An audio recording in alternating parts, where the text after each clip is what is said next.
Well, hello everyone, and welcome to today's stream. Welcome all. Or if you're watching this as a video in the future, welcome to YouTube. You know, I won't exclude you.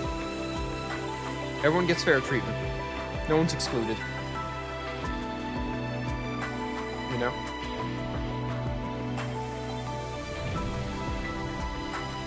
But yes.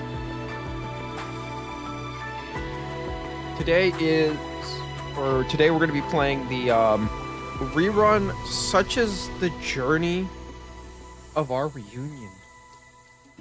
I never played the original, so this is my first time playing this event. Just point blank. So, but I'm finally back after so long. I'm sorry I was gone for so long. I got sick, and right yesterday I went to the dentist, you know, as you do, and I cracked a tooth, so I was going for, I don't know what it's called, but pretty much what they did is they cut off every part of the tooth that was cracked, put in, like, some weird replacement putty. I don't know what it is. And they use UV light. I think it's... I don't know what they did. But they use UV light and it got harder. But I can feel it's wrong. And you know, after your dentist really goes in and, you know, drills up your mouth, opens your jaw, the left side of my mouth slash jaw slash like cheek is in so much pain. I don't know if it's sore pain or like, I don't know what's up. All I know is it's really painful. And talking hurts just a little bit. So I don't know how long I'll be streaming. My goal is to get through at least half the event. If not half, we'll try to do it. Minimum third. Goal is half. But it will all come down to, how is my mouth feeling? It's a weird statement, but it's the like truest statement I've ever said. But that is the plan for today. Is to get through this event. I know tomorrow is tomorrow's an event. Tomorrow's one of the live streams. I don't remember if it's for Arknights or Enfield, but I will watch that. And then I'll watch the next one the next day. So we will be doing those. What I'll do is I'll react to the video, react to the live stream, and then we'll continue this. You know, tomorrow on Friday, that's what we'll do, and then Saturday we'll do the same thing. I'll react to the next one, or the new next one, and then continue this. That's probably the best way to do it. I know nothing about this event, except that Blaze is in it. Actually, to be honest, I should rewatch. I never watched this video. I pressed skip because I didn't want to get a spoiler of what it was. But I no longer feel that bad. Dun, dun, dun, dun.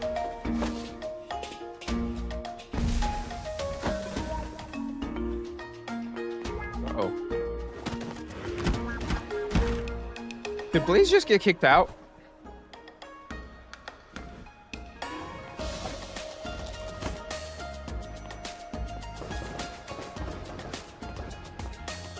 I think Blaze just got evicted.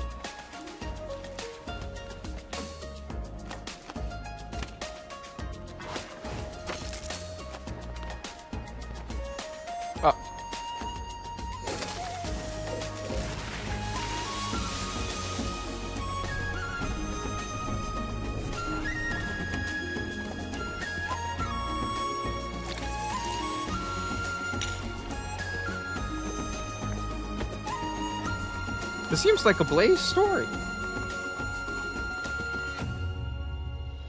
It looks like a fun event.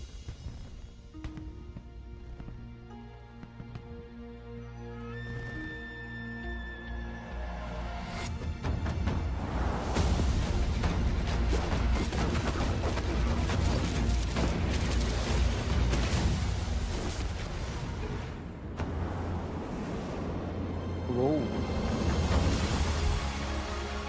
Dude, an evil cloud came in.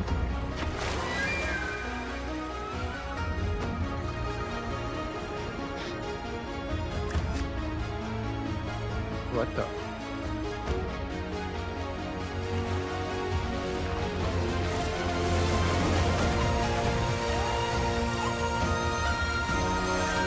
What is your power?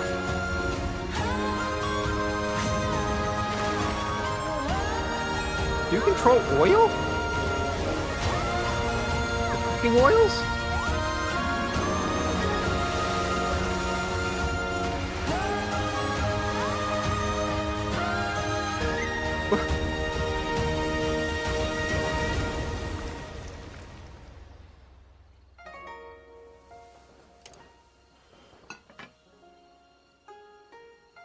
Oh, I look so lonely.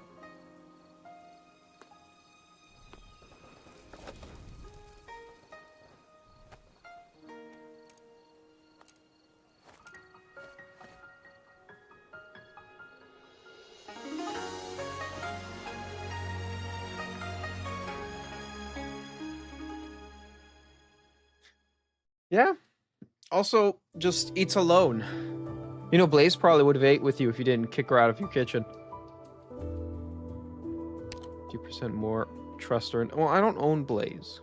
I never owned Blaze. Dried oranges peels left to age for 40 years in the same cup with freshly picked cherry. Do the flavors of yours stand up to a careful tasting? Oh, it's for his siblings. That's interesting. Sir, are you saying such a remarkable individual actually exists in the history of Great Yan? Yes. Cataloging books, organizing text, promoting education. If she did so much for all life under heaven, why does no one remember her or even know her name? Sir, can you identify this character? I don't believe I've ever encountered it before. It's not that no one remembers her, it's simply that her true name is one long word. Was never recorded in the history books. What? Isn't it a pity? Her pen captured Great Yan's long history and vast expanse, yet not a single page in the historical records bears her name. So if I were to complete all the missing records, do you think I could reconstruct her image? Maybe? 40 years ago. Oh.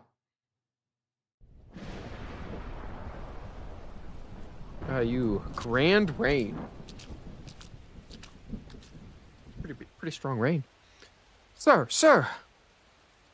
It's raining so hard out there. Why not come inside, have a pot of nice warm tea, and wait out the rain? No need. This rain won't be stopping me anytime soon. I should keep moving. Haha! Some people want the rain to stop. Some hope it carries on. The umbrella vendor is smiling from ear to ear, but the passers-by are downright miserable. A fascinating thought. Friend, you should take a moment to rest. I was asked to remind you the road ahead is rough and uneven. A certain someone worries you might misstep and get your shoes wet. Please follow me, sir. Your friend is already waiting inside for you. Uh-oh. That's not always a good sign. Hi, Minister. It's been a while. No, these days you're the Grand Tutor. It has been some time indeed since we bid each other farewell in Yemen. Yemen? I expected to meet with the Sioux regulator. and the Minister of War first upon this return to the capital to deliver my report. That's why I arranged to meet with you in advance. His Imperial Majesty has passed. Whoa!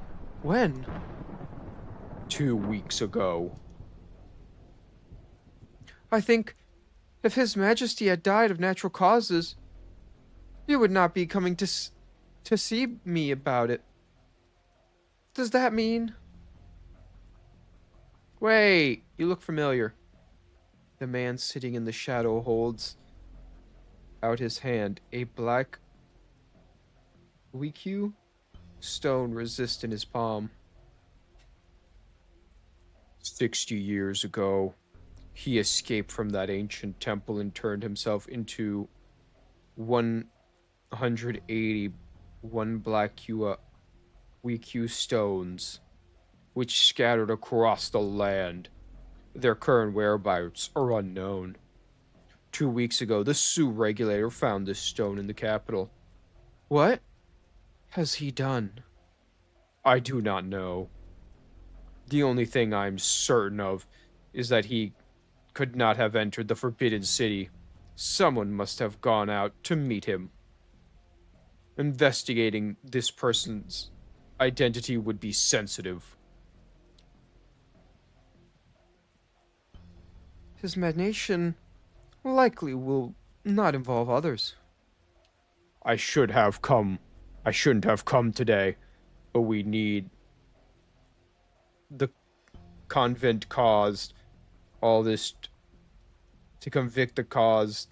When the convict caused all this turmoil before, we were the ones who subdued him. Grandmaster, do you know anything about this?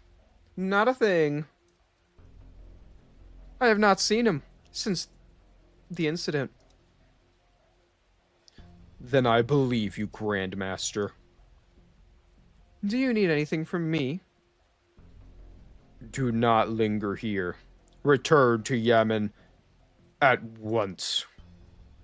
Ursula's is in constant turmoil, and there is a changing of the guards in Yemen. We must not allow morale to be shaken. I will handle the Sioux regulator and the Minister of War myself.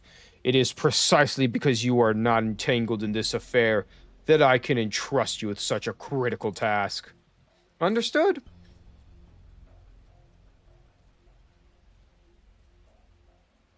Who also possesses Mr. Lee during the Ling event? Oh! I will see the Sioux regulator continue to investigate the Riikyu matter in secret. During this crucial time, you should remain out of sight, Grandmaster. We did not meet here today. Regarding the true Lung, how is His Highness Yanwu? At this moment, he should be... Yanwu? Yanwu was the one who went to His Imperial Majesty on the night he died. But doesn't that make him now? You said His Highness. What the Grand Commandment? Your Highness, 28 members of the Tratos family have been imprisoned. But after we checked the list, we found there was a single individual missing. An infant just under a month old. The Imperial Guard searched the Grand Preceptor's manor thoroughly today, but found no traces of the baby. A newborn could not have run by herself. Some went through the trouble to whisk her away. Your Highness need not worry. The Imperial Guards will find her. Earlier today, the Minister of Justice requested a meeting. He seeks His Highness's advice in the series of cases. Handle them according to the laws of Yan. I'll tell him. Where is my elder brother? According to the reports, he left the capital just half an hour ago. Some of the Imperial Guards have defected with him. The soldiers guarding the city did not dare to stop them without orders to do so. Indeed. I never ordered them to keep him in Baizo. He was unwilling to stay and left everyone behind. How many Imperial Guardsmen went with him? 18. Even after committing such an unforgivable crime, my elder brother can still send the Grand Precept to die in his place. He can still command the unwavering loyalty of these 18 death swords. How many courtiers are we devoted to him? How many still hope that he will retake the throne? Yet it is your Highness who now sits on the throne, not him. Therefore it falls upon your Highness to ensure Yan's eternal prosperity. All casters of Yan may afford hesitation and uncertainty, save your Highness. It's been so long since I've left this place. Grand Commandment, tell me, has the spring rain yet ceased in Baizo? The rain may stop whenever your Highness desires. If your Highness has changed your mind, and you yet have time to stop them. I'm exhausted. The Imperial Kitchen has prepared some babo soup and shredded bamboo shoots, if your Highness desires. Very well. Is he a panda? Is your Highness a panda? Bamboo shoots, you know?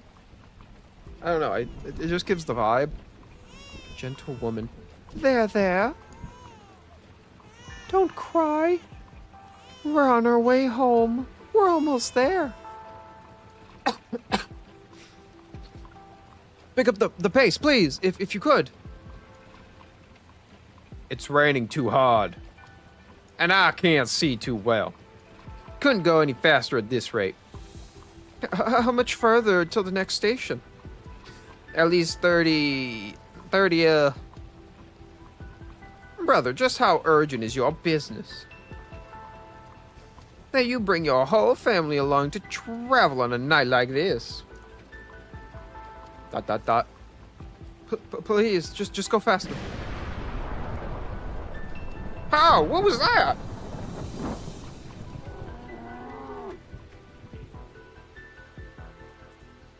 And Coach exclaims, "What's someone doing out here in the wilderness at this hour?"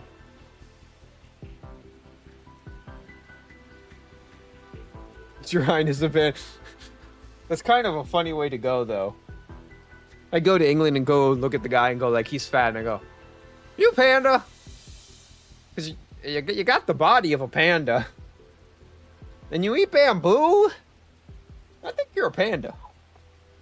I'd be beheaded so quickly. Especially if it was ancient times. Oh my god, imagine in ancient times you said that. Actually, they probably didn't know what a panda was. This looked like a lunatic. Maybe I become the court jester after saying that. The man looks around, but the endless rain blocks his view. It is too dark for him to see anything. We'll have to get out of here. Sir, I'll give you all the money I have. Take your carriage to the next station. If anyone asks, do not tell them you carried passengers with a baby tonight. I beseech you, good sir. But what? Huh? Where are you going in this weather? We'll follow the path. We'll follow the path through the northern woods. What is it?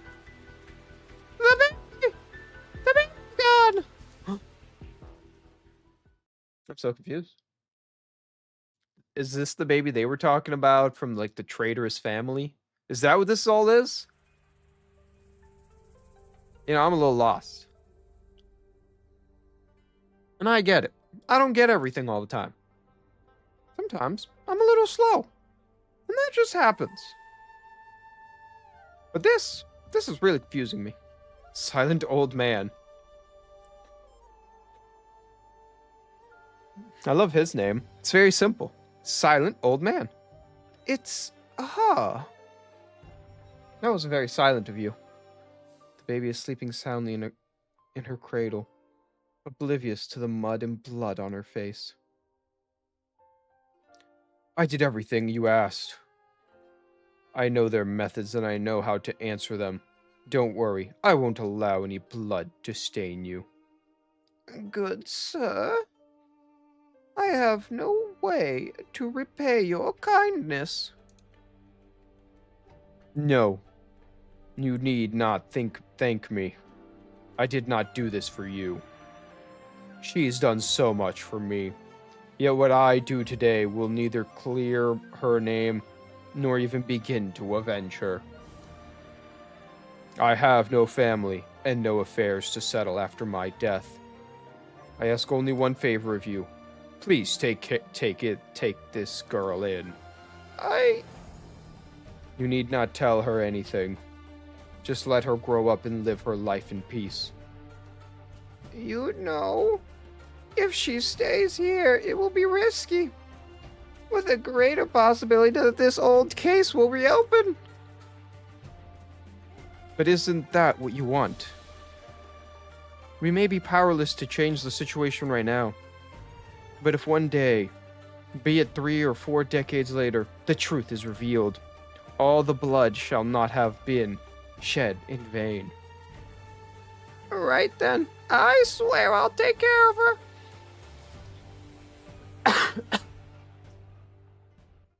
Oh. Well, let's learn how this gameplay works now.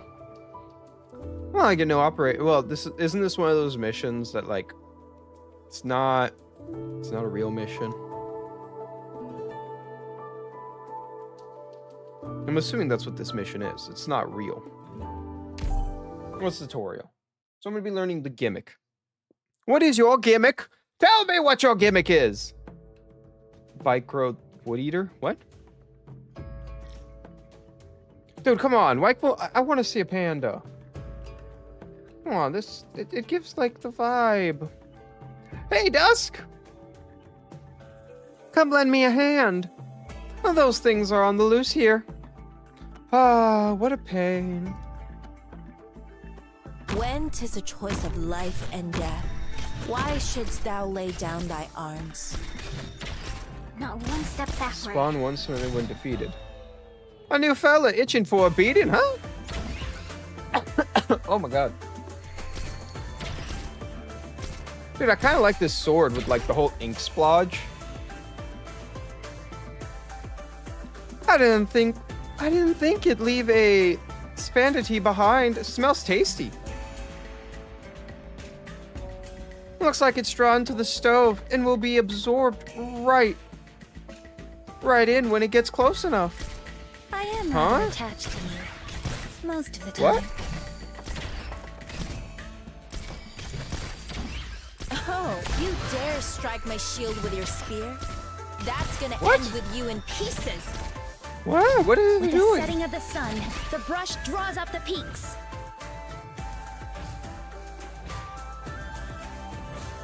Huh?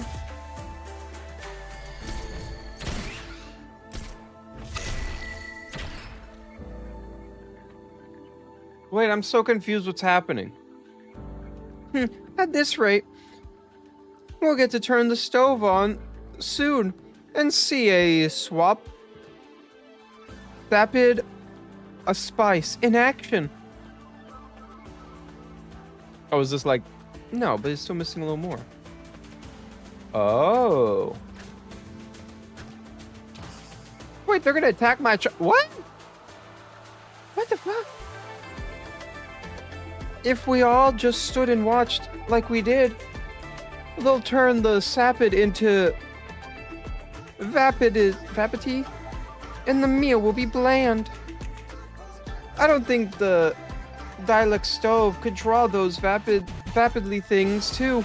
Meh, just whack them a bunch of times and they'll turn back. What? Are we making soup? The tangible.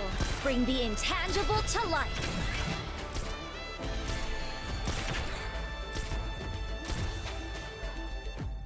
What? Too difficult to explain. Oh, there's an evil soup. Dude, I wasn't expecting an evil soup. Weapons Yeah, are right. the basis for society. If we can whack all them in time, the derelict stove's about to be unleash a vapid blight. You'll pay for that. Oh, what the hell? A knife? You dare strike my shield with your spear? That's gonna end with you in pieces. That thing reeks of bad luck. Well, since we won't get hurt for real anyway, handle this yourself. Sheesh, so petty. Fine, just watch. This is not by yourself.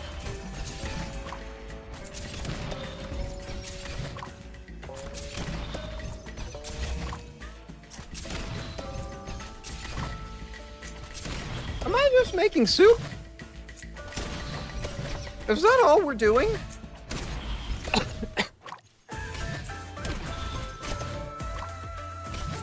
That's the vibe I'm getting, at least. Tell me if I'm off. Deadly cold sense its recovery. Tear them apart!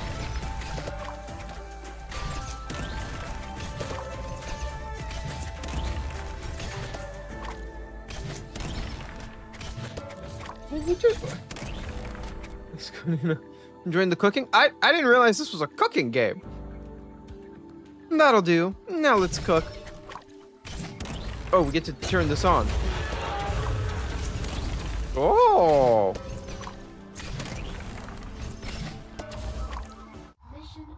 Okay. So, we're seeing who can cook the better dragon. It's such a fucking weird statement to put out there. Can you cook a better dragon?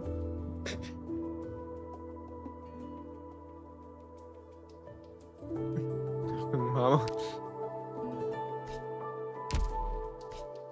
Well, I'm excited to learn how to cook, apparently.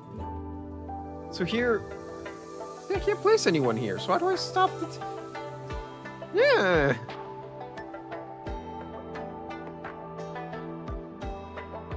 Well, let's go. We got story anyways to do first.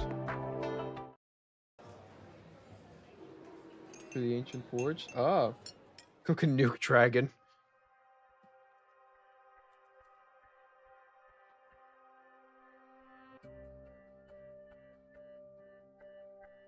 I guess that's true too. Huh. Check, please. Wait a minute. I'm busy. Oh. All you ordered was a bowl of plain noodles? It's on the house. Come on. I'll be leaving the money on the counter. Bye. Thank you. Come again. Eating so little for lunch at that age. What gives? Too many colors blind the eye. Too many flavors dull the tongue. One must not indulge in the desire of food. Didn't you just eat the one bowl of plain noodles? This is my fifth. I'm not like you. I prefer my food light and simple.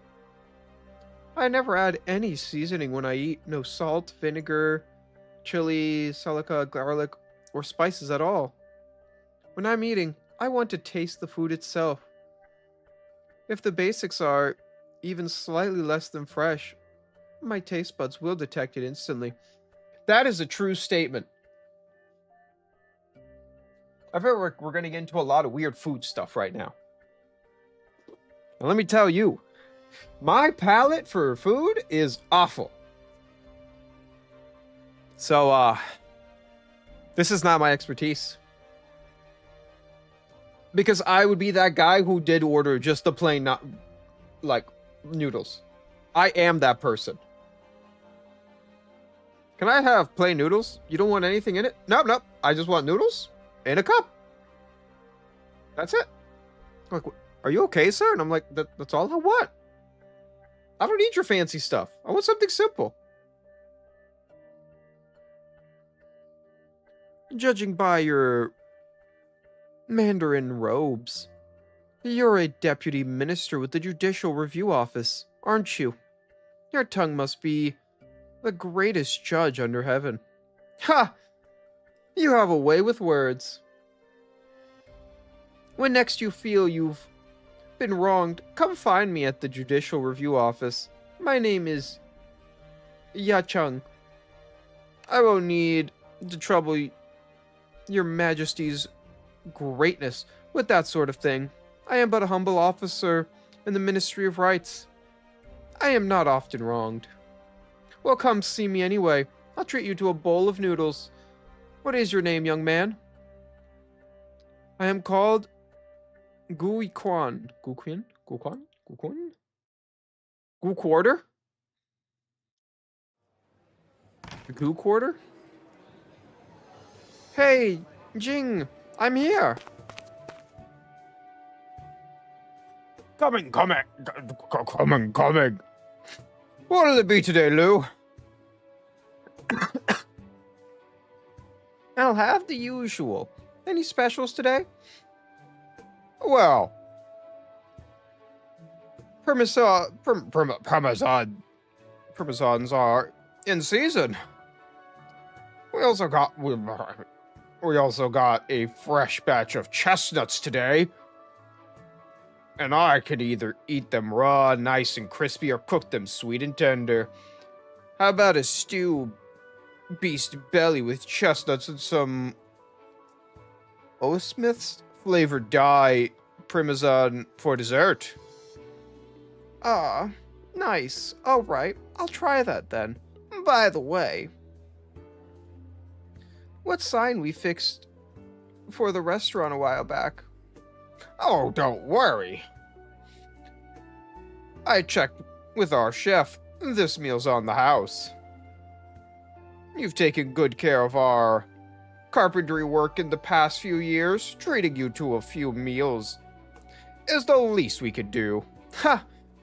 You're too kind. You're too kind. He's really a good cook, and the greatest under heaven, I'd say. I can't find food like this good anywhere else. That wooden talisman I gave him, I meant it. He was too modest to accept the gift. Oh, enough already. We're just a little old eatery. It's you who keeps us in business. You don't need to flatter us like that. By the way, where is that young chef of yours? I didn't see him sitting outside and chatting with our guests today. Don't even bring it up. He's been sulking since early this morning. There's this famous food critic going around lately, taking advantage of the buzz from the feast of 100 delicacies, you know. I hear even she's visiting all the hidden little eateries in town, rating them one by one in the newspaper. I know. I heard she published an article reviewing taverns in Baizo. She's even writing a book. Says she wants to compile all the best recipes from Baizo's past and present. She calls herself the Wandering Foodie, or something like that. She's certainly ambitious. Baizo has countless taverns, and these places have been making their dishes for generations. To write a book about them, she needs a wealth of knowledge and a stomach big enough for all that food. Haha, exactly.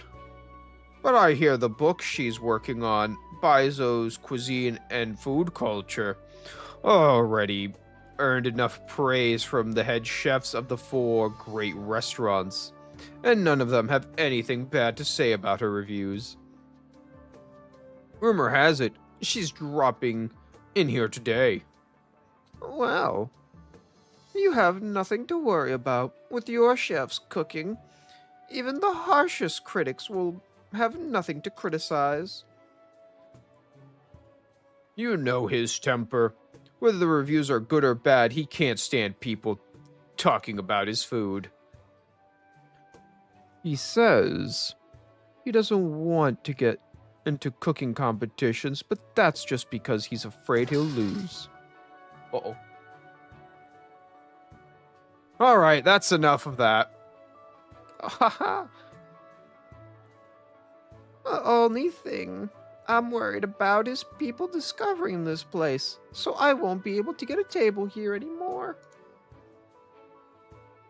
Knock on wood. Oh, another customer.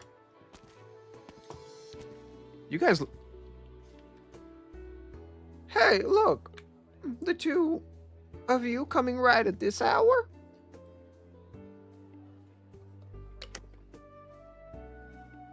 I don't know a single one of these characters.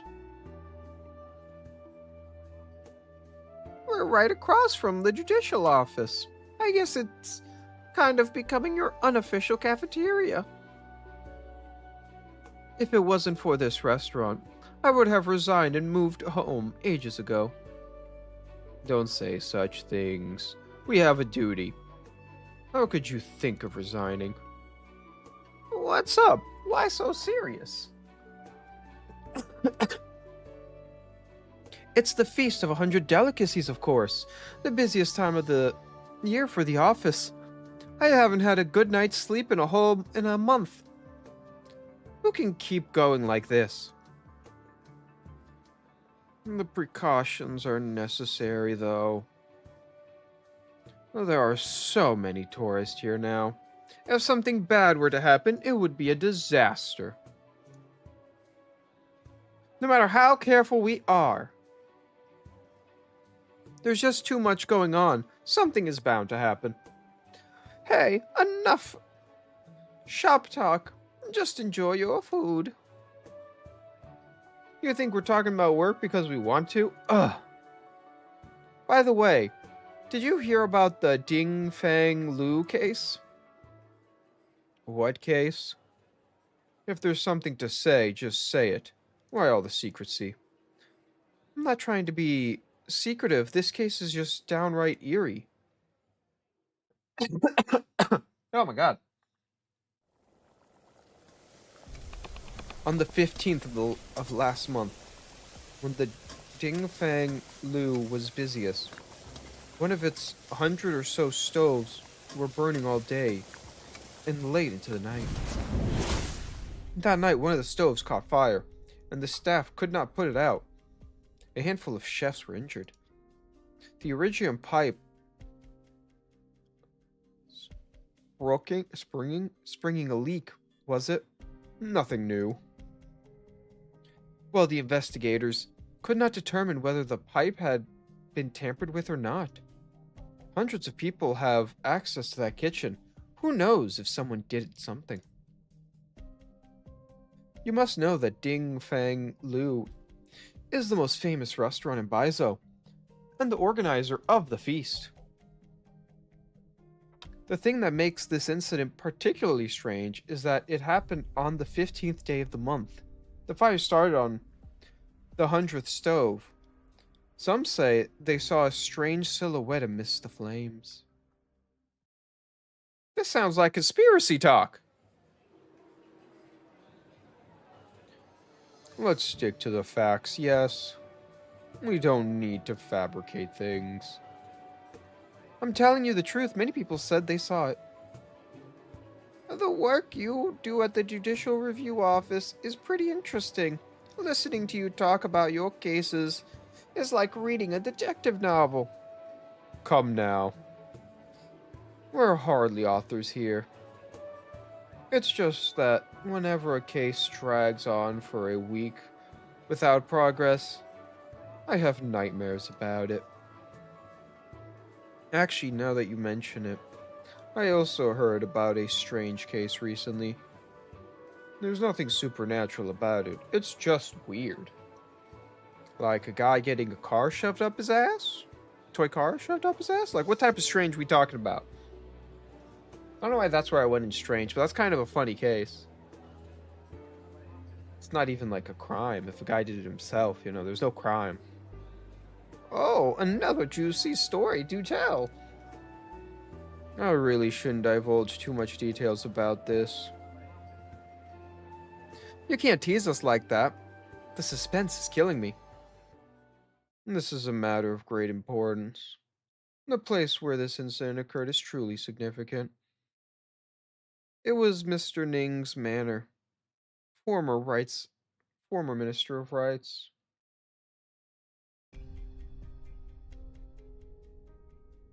My Shifu has been investigating this case for a while now. I've only heard an interview.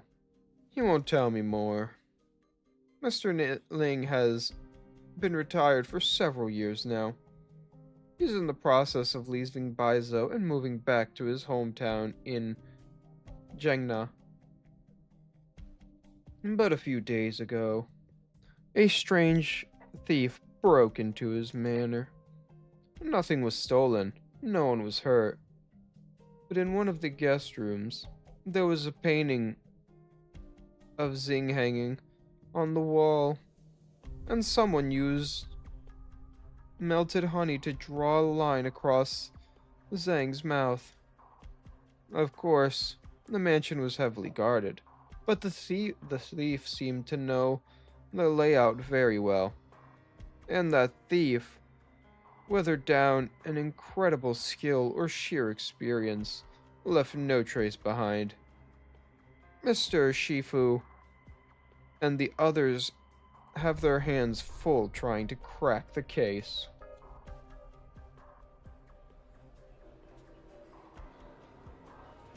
Sealing the lips with honey, isn't that from the legend of the stove god?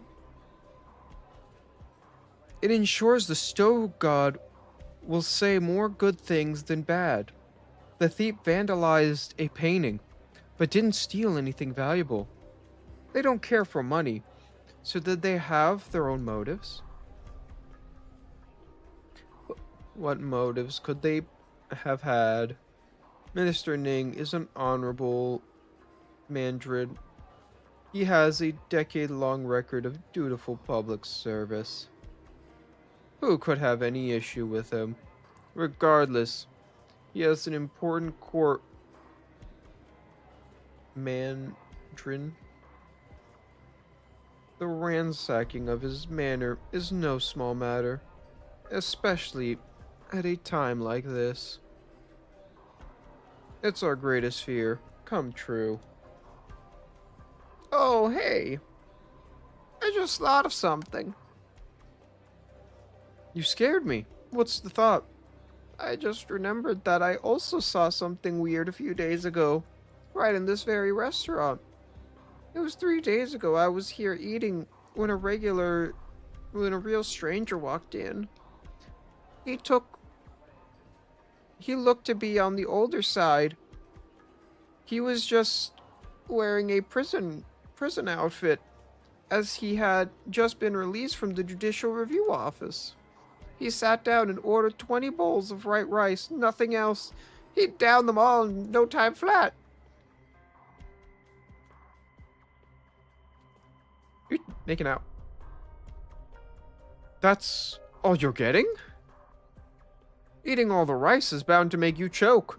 Why don't you whip up 2 little entrees for you? A bowl of soup on the house. No. It's Dahung rice. Nice and fresh, the finest on the land. What other food could I possibly need? I filled my belly. I've no need for any free dishes. Check, please.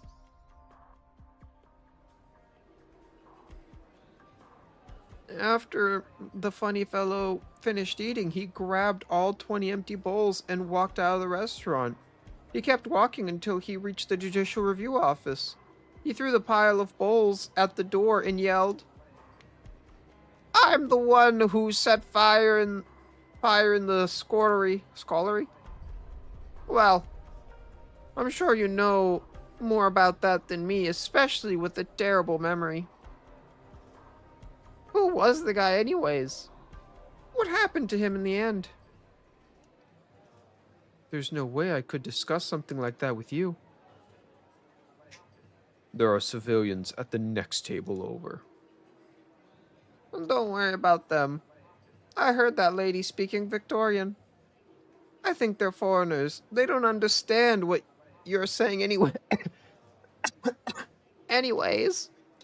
That was a really bad cough.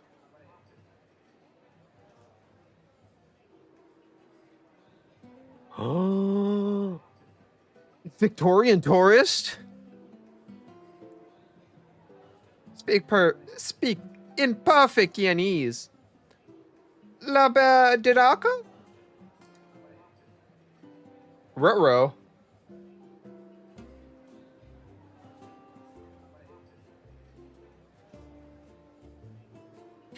Redskin special, mild tofu, soft yellow shell, autumn casserole, and jade surprise. And that's all she ordered. Is she trying to challenge us?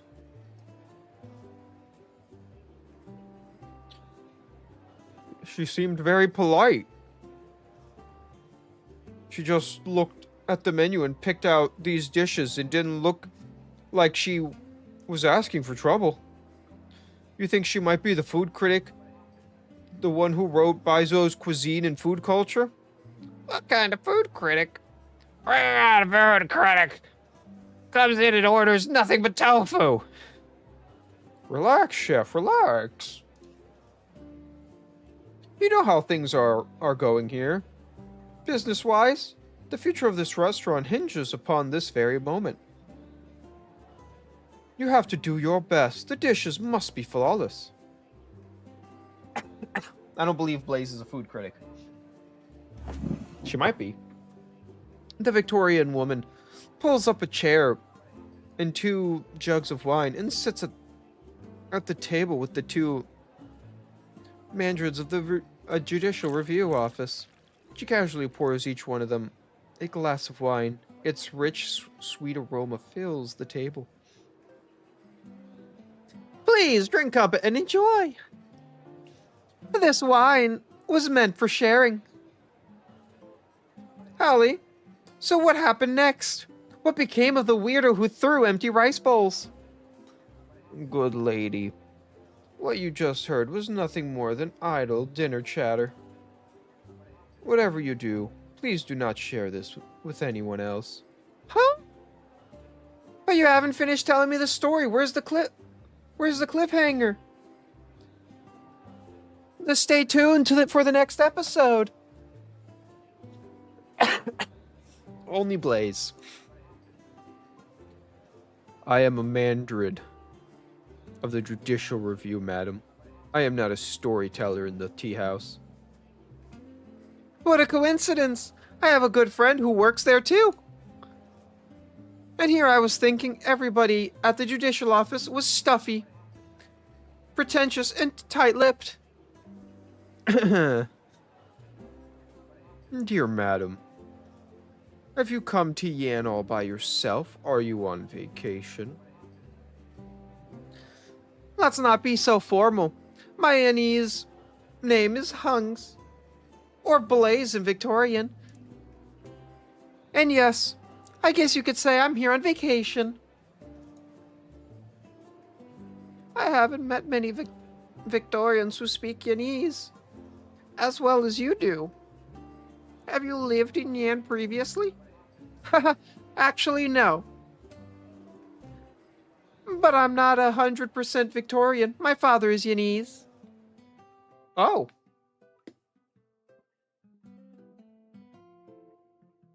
Three rules, you say? Yes. If you can't follow my rules, I won't be able to take you back to Baizo. Okay. Lay 'em on me. I want to know what I gotta follow. First, be wary of strangers. Do not of your own volition take actions that are unnecessary. What do you mean? What do you mean take action for? A 3-year-old? I know that. What else? Second, do not tell anyone that you are an infected. Do I really need you to tell me that? Come on, I hide it all the time. Third, do not, under any circumstances, tell anyone about your father. Okay. Blaze, you are an important witness in all of these 3 major cases, as well as an important piece of evidence. I need your cooperation, and in return, I will guarantee your safety. Oh, God.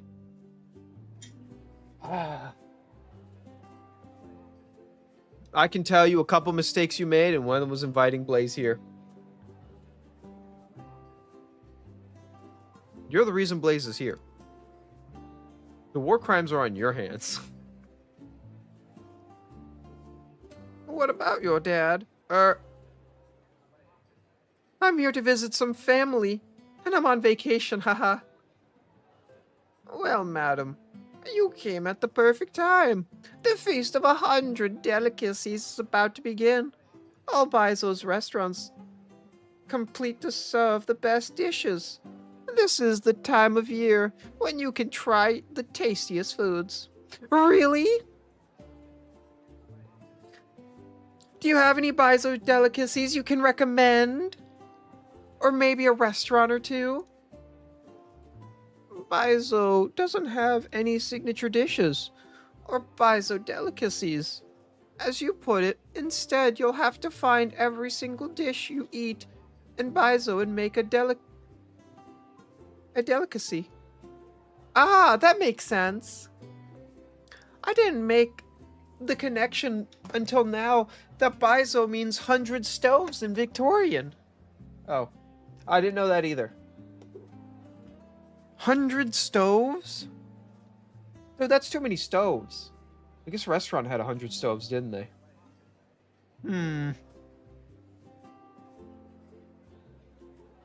You know what they say.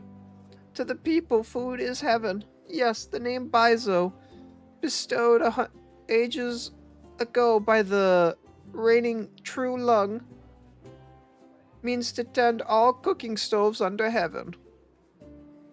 Later, someone says exquisite food demands meticulous preparation. See, fine food doesn't just fill your stomach, it soothes the soul. There are different dishes for every season and every region. The best chefs, they have a wealth of knowledge and the power of the gods at their fingertips. Oh my god, they have the... That's why she could walk on oil. On cooking oil. Please, let's see. Enough fooling around with the foreign tourist. Orders up. Nom, nom, nom, nom, nom, nom, nom, nom. Do you have some special fondness for tofu? Yeah, do you have some special fondness for tofu or... These are all tofu dishes? They have different names, so I thought I had no idea. Who could have thought that Yan had so many different kinds of tofu? Who's the white-haired? What? Whatever. There are more than enough tofu for everyone. We'll enjoy it all together. Isn't that the custom here in Yan, after all? Alright, let's dig in. What's this? I don't remember ordering a dessert. Elegant woman.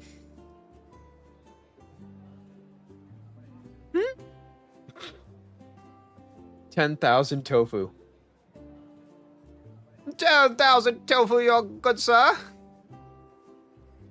Did you send out the food? Does she like it? Actually, she didn't really eat much. She gave most of it away to other customers. Settle down. She might be feeling out the ambience, you know? Just calm down. Let's see what happens.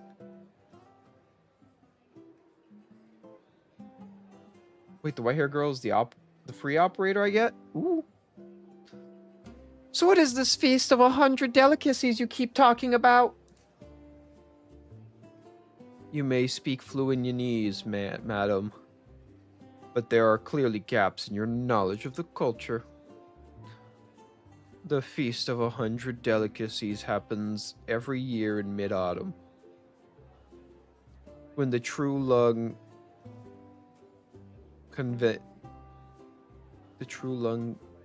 convenes meetings with mandrids at all levels at discuss the state affairs. It's just a bunch of government, it's just a bunch of government meetings? So why is it called the Feast of 100 Delicacies? Now that has a beautiful origin story.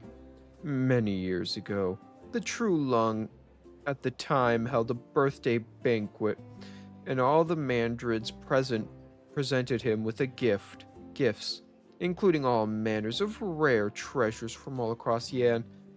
But there was one mandrid, a young assistant minister from the Minister of Revenues, who gave True Lung a bowl of pearl jade soup. The True Lung lifted the lid off the bowl, only to find a clump of rotten cabbage leaves and scant few grains of brown rice floating in some water. The True Lung, enraged, demanded, What is the meaning of this? The assistant minister replied, There was a food in Jenkyu this year, so we had a terrible harvest. What you see in this bowl here is what the peasants have been eating every day. Speak up for what's right. Well, that's what any good mandrid should do. Still, doing it to the True Lung's face on his birthday like that takes some serious guts. Yes. The surprising thing is, the True Lung did not punish the young mandrid. He praised him and ordered all other mandrids to follow his example in advocating for the people. The True Lung ordered cuts to the country budget and used those funds for disaster relief. He built embankments to guard against future floods, and Jenkyu was saved. Yes, and the following year, the mandrids presented the True Lung with a bowl of stupendous fortune soup to show him that the Frinrin was thriving. In summation, the annual banquet became a tradition called the Feast of 100 Delicacies, held every year during Mid-Autumn Fest. And all restaurants in the city serve dishes from traditional 100 delicacies menu, welcoming all the people to join the celebration. Oh! The Yanese really know food, don't they? This little shop here is a great example. It may look ordinary, but it serves top-notch eats. And just look at how many different types of tofu they can make. Amazing. Then again, these cakes here, they taste different from the ones I've had before. And not in a good way. I think something's not quite right with them. Huh? Why has everyone gone silent? Uh-oh. Was it you? The one criticizing my food? Ruh-roh. You have some nice hair. Sorry, I got distracted by hair. Wow. A fight over tofu. Only Blaze can get in a fight over tofu. My time is valuable. Everything is under control. Make your Alright, decision. Silver, show us the 1-2. For the snow shall bury this all.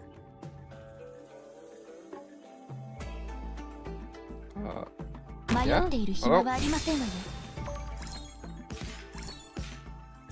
I'm just gonna speed this up. I should use weaker operators. I should use no 6-star operators. That's what I really should do. As ice yields Do that next to mission. gentle warmth's embrace. Do that next mission. I forgot to do it this mission. I should have. We're gonna build a team, no 6 stars.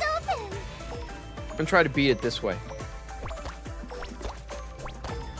Do we have? I've been in plenty of events, but this is the most chaotic venue ever. Make your decision as ice But for now, yields to we're just gonna make a soup. Ice yields to gentle warmth's embrace. Hey, stop trying to attack my little guys who are making me soup. Last step. I've been in plenty. Ne'er hast thou questioned the road thou strayed upon. All of them just taking like a little bit. Actually, a lot of damage. W hit like a freight train. So Jesus! sad. Not even ashes left.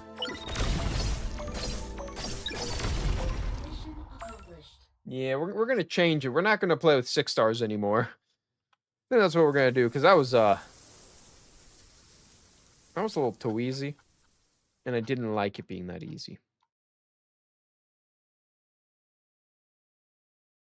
What do you want to show me? Pick up the pace a little. We'll be there soon. Wait, I know this place.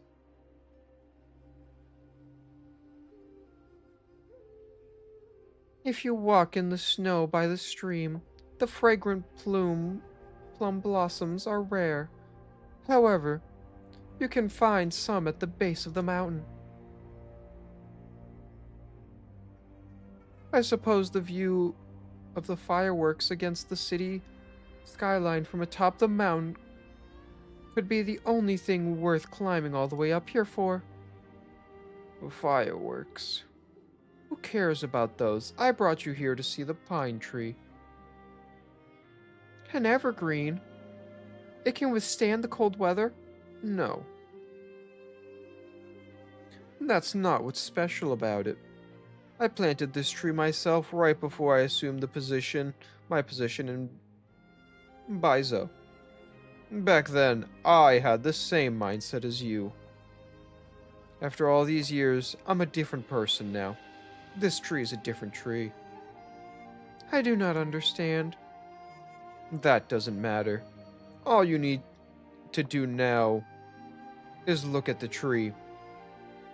Imprint it in your memory. Q Yang, you will do well in the Judicial Review Office. You will go on to be an excellent deputy minister, or maybe even a minister yourself. Those cases will not be a problem for you. There's really only one issue that you'll need to focus on. Will you be able to handle that? I don't understand. You don't need to understand now. Every once in a while, you will think back to these pine trees. Once you've spent enough time contemplating the tree, you will understand. You will understand the rest. After I die, cut down the tree. Use its wood to fashion my coffin. Mr. Yi, we should be going. The higher you climb, the colder it gets. Homie planted a tree so he could be buried in it. That's kind of a cool idea. Wait a minute. I know all this is happening. That's kind of a cool idea. You plant a tree and then you make that tree into your coffin. That's a pretty cool idea.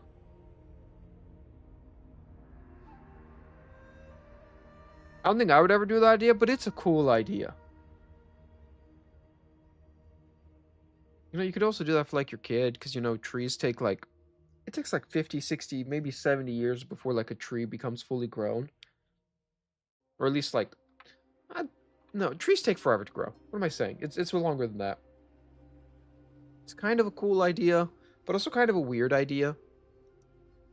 So I'm like in between that, like, is it cool or is it kind of eh? Years of wind and snow, moments fleeting like blossoms in the morning, and evening lights. Once more, I think back to the pine tree and the mountain path, buried in the snow.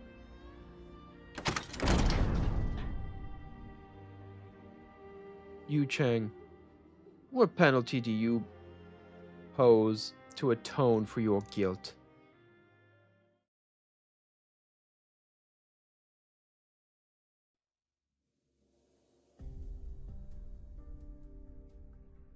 I'm scared now how long this story is.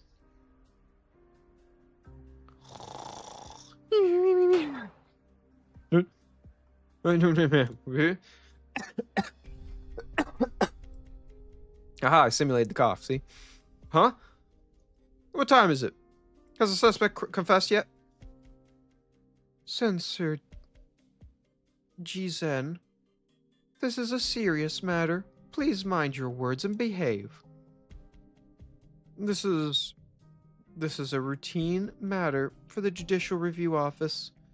The Department of Discipline and Supervision is just going through the motions. It's not a big deal. However, this trial today certainly has been interesting. The minister is usually quite well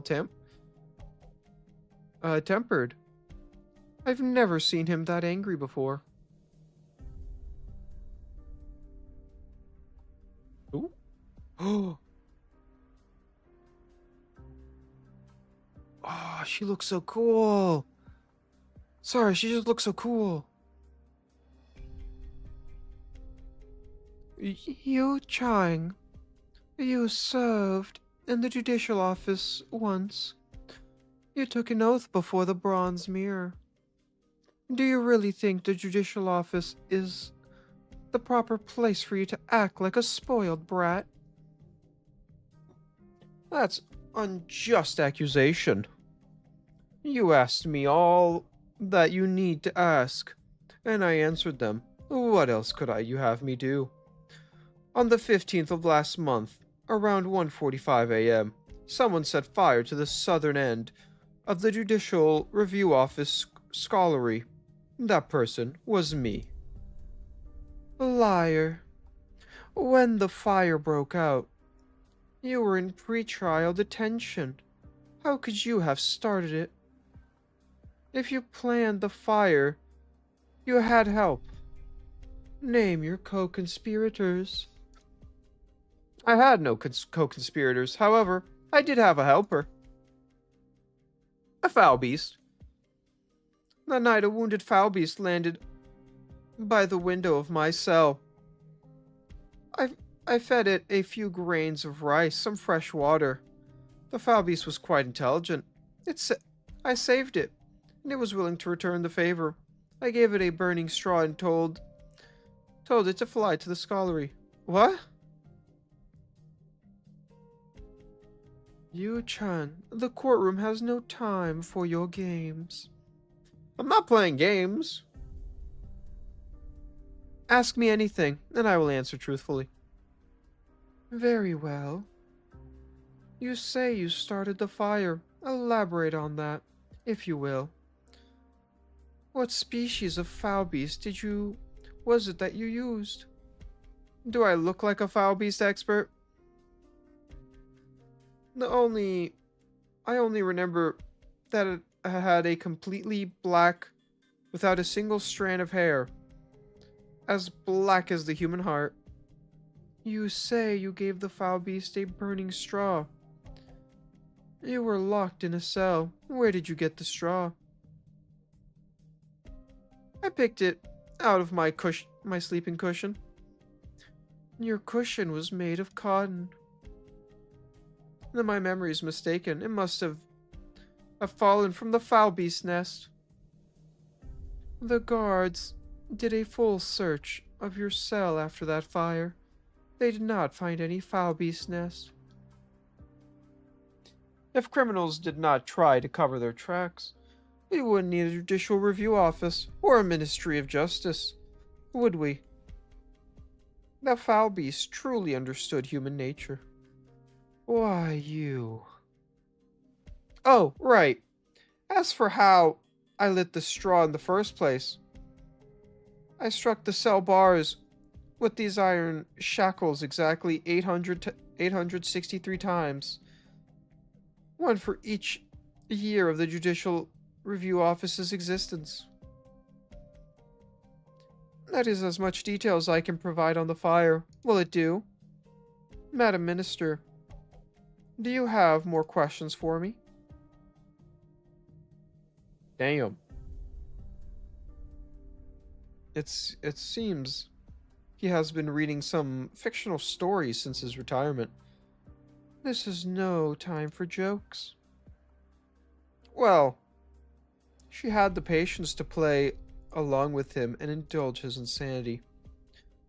Do you want to enter this line into the record? Of course. Interesting. Ya Cheng was once appointed Deputy Minister of the Judicial Review Office. Haran Pavlon here, he took down countless corrupt mandrids and notorious criminals. However, after his retirement, you convinced him to fabricating evidence, which is how he ended up here. As you think back now, do you regret your choice, Deputy Minister Lin? The law is the law. It bends for no man. Stop trying to stir up trouble, Censor G. But when you look at it, Yi Cheng's behavior is quite odd. When he was charged with fabricating evidence, he did not question it or protest. Now, after he's been convicted, he decides to start a fire. That's not right. I still have questions. Yes, Deputy Minister Lin. Lin Kuan puts down her pen and paper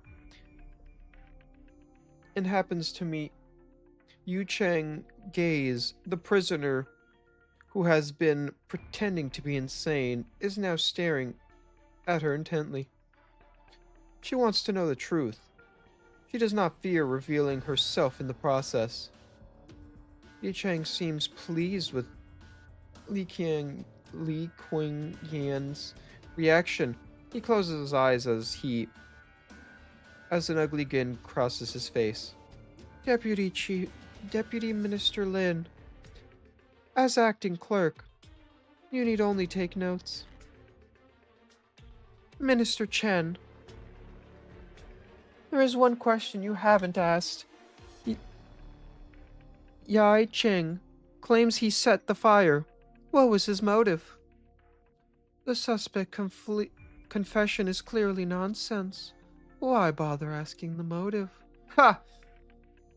Am I the one who set fire to the scullery? You must believe me. As for why I did it, Yi Cheng, there were 74,000 case files in the southern section of the scullery. The result of 60 years of painstaking effort and hard work of 24 deputy ministers, and you saw fit to turn it to ash. Yan Cheng suddenly drops his head. He remains silent for what seems like ages. The minister's eyes remain fixed on him, watching his every move. As you see it, it was no great loss. Those files were filled with half-truths, whitewashed fabrications, outright lies. Gazing upon them dirties the eyes. Thinking of them taint to the mind. So I thought best cleanse it all. Cleanse? Just what are you trying to say? What I am trying to say, if you keen to know, then let's have a discussion. That which I burned, was it clean or dirty? Minister Chen, the suspect is clearly suffering from some sort of mental disease. It's getting late. Shall we conclude the questioning for today? Escort Ya Cheng back to his cell. Ooh, it's getting spicy. I truly regret that we subjected the Department of Discipline and the supervisor of his circus here today. It is truly a vexing case, we understand. The Judicial Review Office will be sure to submit a full explanation of the Department of Discipline and Supervision. I just hope this can be resolved quickly so I don't have to make so many trips here. We've planted way too many comfrey trees in this country. They're making me sneeze. I shall take my leave now, Deputy Minister. Lin, see you. You should be off too, Lin Qianyan. The courtroom doors swing open as the light pours in once more. Lin Qian immediately spots the 7 towers with 18 pointed roofs hidden in the shadows of the trees. The Judicial Review Office scholarly were all built in this style. The roofs of the towers seem to be covered with ash and the remains of the burned southern section. Just as she is about to step out the door, she hears a faint voice. Quan, it's almost time. Do not forget. Lin steps out into the cold sunlight without even a hesitation. Huh.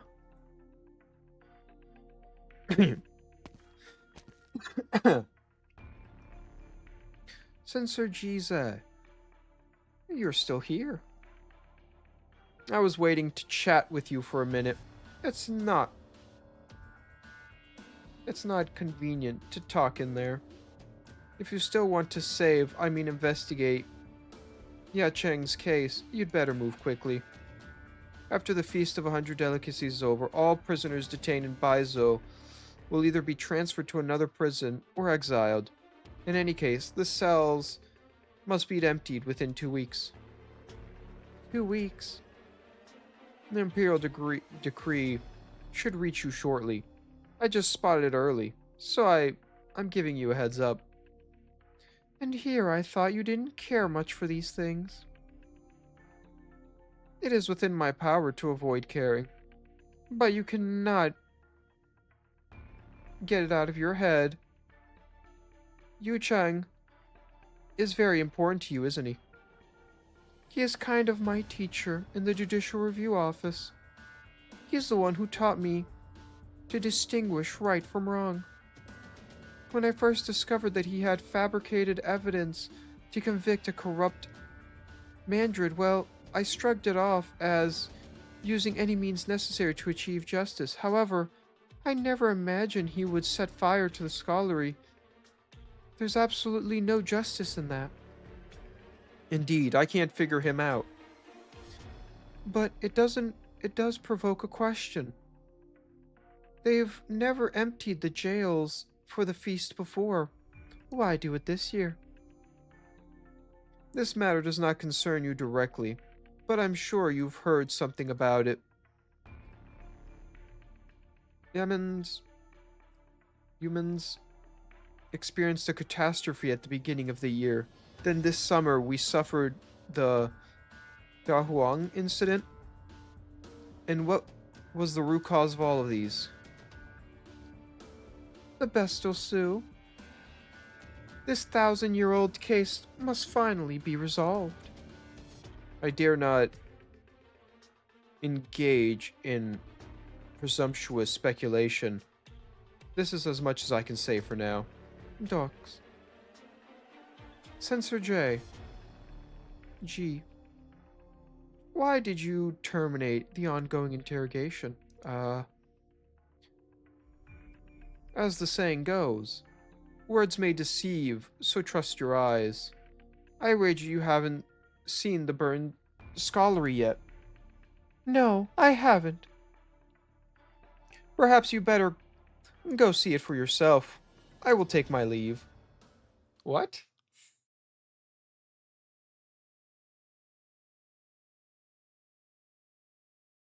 Whatever happened? We were like doing like chef things and talking to Blaze. Whatever happened to all this? We got into this dark, deep judicial stuff. The restaurant, which was loud and boisterous just a moment ago, goes completely silent. The regulars anticipate what is coming. File out of the diner one by one. Of course, they were never to leave their money for their meals. Jane, close the door. What? What happened? Jang, wasn't she just eating these tangerine cakes here? Yes, she was. Didn't you tell me she was criticizing the taste? No, she said it tasted different. Not bad, just different. Wrinkling viciously. I guess you call it a criticism. They're not exactly orthodox. Different to what I had before. So you're the head chef. Pretty young, aren't you? Don't try to change the subject. Uh-oh. I was just critiquing the food. That's not a capital offense. Besides, I thought the rest of the dishes were awesome. Now you're just onto flattery. This is my restaurant. And I have my rules. You either tell me what's wrong with the tangerine cakes, or I won't let you leave. I told you already, they tasted different from the ones I've had before. Where and when did you eat them before? Oh, more than 10 years ago. When I was living in Victoria, a relative sent me them. Did you come here to stir up trouble? Jang, escort her out. No. We're not in the habit of kicking customers out of the restaurant. Good madam, think for a minute. What exactly is it about those cakes that taste different? Maybe it's some kind of misunderstanding. Let me think. I remember the tangerine cakes I had before were sweeter. Yes, must not have been used the same sugar. The tangerine cakes need more sugar, huh? To think I took you for a food critic. You are a woman with absolutely no taste. I won't waste my time arguing with you. Please leave. You say I have no taste when the problem is your cooking. Oh, shit. Yep. Only Blaze can get in trouble. At a restaurant. She's now even insulting the chef. Like, come on. Blaze, this is not the move for you. Please do anything else. Oh, no. My cooking, you say? Don't make me laugh. My culinary talent, All right then. I'll make you a bet. Go outside this door here and sample the food at some other restaurant. If you find better tasting meals, I'll give you an entire shop. No, please. But if you can't find any better food, you have to sit at this table by the window and shout out to the streets. Shout what? Apologize to me 100 times. Oh, shit. Okay. But what would I want with your restaurant? Let's do this instead. If I find food that tastes better, then you'll let me eat here for a month free, and you'll have to teach me how to cook a few of the tastiest dishes in Yanni's cuisine, also free of charge. There's an old Unese saying, give a man a fin, and you'll feed him a day. Teach a man to fin catch, and you'll feed him for a lifetime. This restaurant, when I leave, I can't take it with me. If you teach me how to cook a few tasty dishes, I can cook them for myself and my friends. But weren't you just criticizing my cooking? I told you, all your other dishes tasted great. Wait a moment. Don't think you can just trick me like that. We still need to discuss the tangerine cakes. Okay, then I'll take your bet. I know I can find tangerine cakes somewhere in Baizo that taste like the ones I had before. Huh. That's a weird smell. I think it's coming from the back of the kitchen. I know that smell. It's like something is overcooking. My stew! Oh no! Dear customer, I apologize. Our head chef has a bad temper and is easily offended. Please come again, alright? Pretty weird. I heard that skilled chefs tend to be eccentric. In fact, I'll bet the reason he was able to become a good chef was precisely because he takes his food so seriously. Did you notice that each of the 5 tofu dishes you ordered had tofu cut in different ways, yet each piece of tofu within the dish was exactly the same size and shape? I don't think many chefs in Baizo could accomplish that. Huh. You overheard our argument. Sorry. I wasn't eavesdropping. You were just within earshot. You were all having such fun, sharing your dishes amongst ourselves. Well, I believe you accidentally took my plate of tangerine cakes that I ordered. Oh! Sorry about that! Blaze got into all this mischief from food she stole! Took from another customer! What a dummy I was, taking someone else's food and then having a fight with the chef over it. You wait here. I'll order you some straight away. No, there's no need for that. I came here today to try the food. After seeing how much you all enjoyed it, well, I figured it must be good enough. However, I'm still a little curious. What exactly did you not like about the tangerine cakes? Water break. Just imagine Blaze before she speaks just gulping down a whole gallon of water.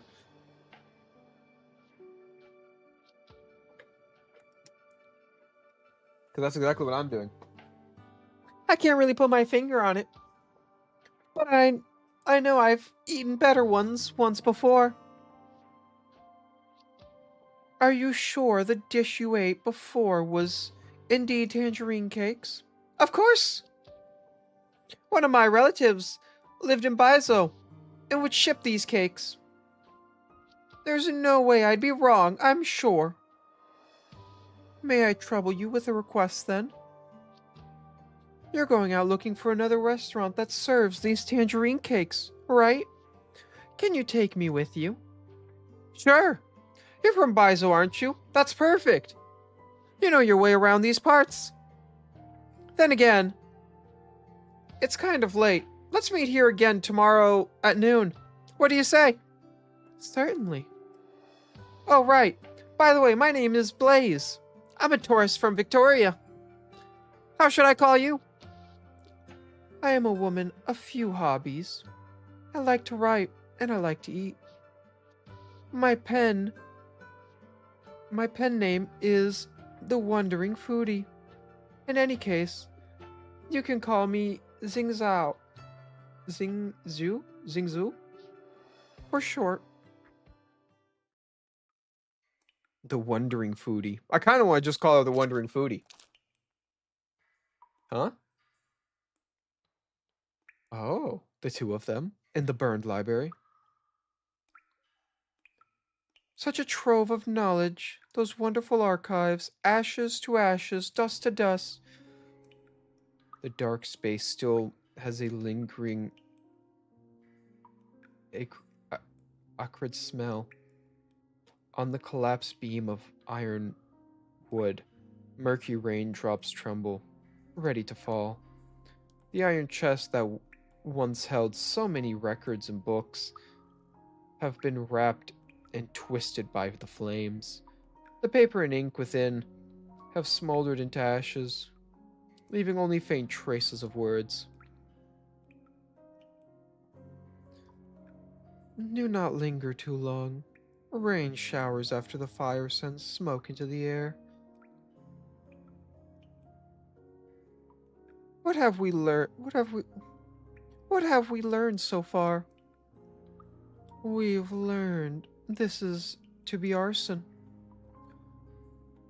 The absurd part, the fire's time and location matches Yu Cheng's confession perfectly. The scullery was heavily guarded, yet on the night of the fire, the guards didn't notice anything. Not only was the permission highly skilled in kung fu, but they also had intimate knowledge of the Judicial Review Office's layout. They must have been working with Yu Cheng for quite some time. You're saying you think this was an inside job? We cannot be certain. How bad was the damage?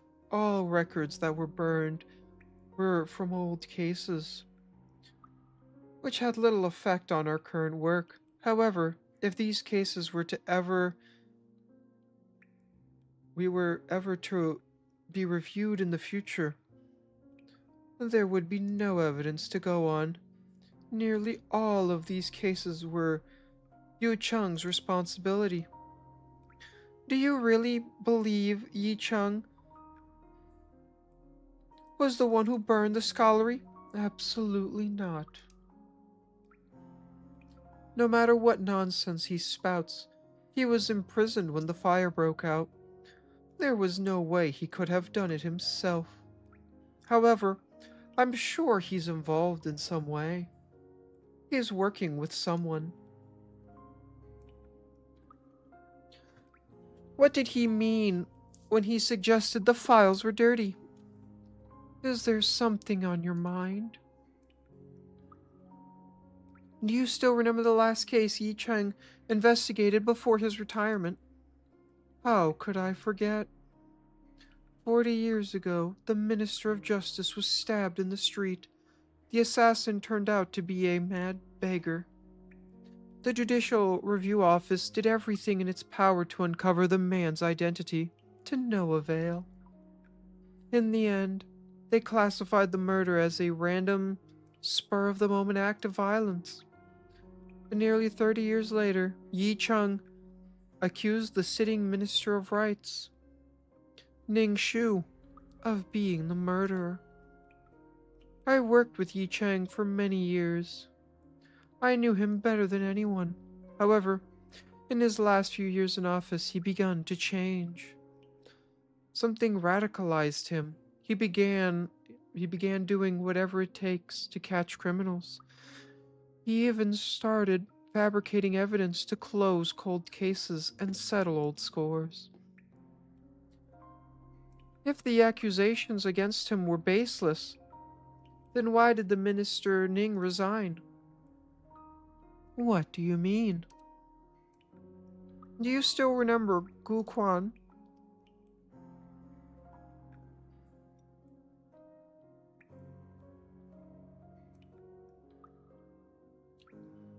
It all began when Gu Quan served as the envoy of ceremonial rites died en route to Victoria.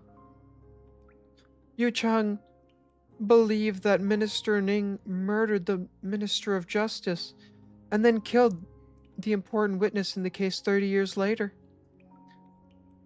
But that's the absurdity. The envoy had only just taken office. How could he have been connected to a case from 30 years prior? Moreover, the envoy's manner, place, and time of death were all clearly established. He drowned near the Victorian border. How could the Minister of Rights have orchestrated his death all the way from Baizo? The Judicial Review Office recorded Gu Quan's death in the case files. The files were somewhere in the pile of ashes that lay before you. Why raise these two cases now? Do you think they are connected to the fire somehow? I would call it a hunch. Yi Cheng's confession was drawn our attention, but clearly there are some kind of large schemes behind the fire. The real question wasn't who set the fire, but the arsonist's ultimate goal. Would you hand this case over to me? No. On what grounds? Yi Cheng asked you to take notes during his trial. This is why you stand here now. And it is also the reason I cannot allow you to participate any further.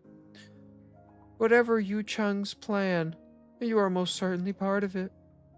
I know you regard him as a mentor, and I couldn't bear to see his reputation tarnished. But I will assign someone else to investigate the fire. Rest assured, we will get to the bottom of this. What about the case that Yi Cheng once investigated? You'd best forget about those.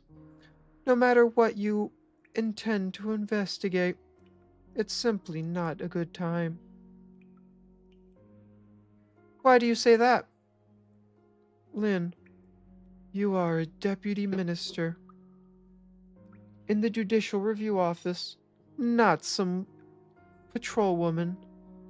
Every case you handle has a ripe effect. Your so-called act of justice may very well become a dagger in the hands of those with alternative motives.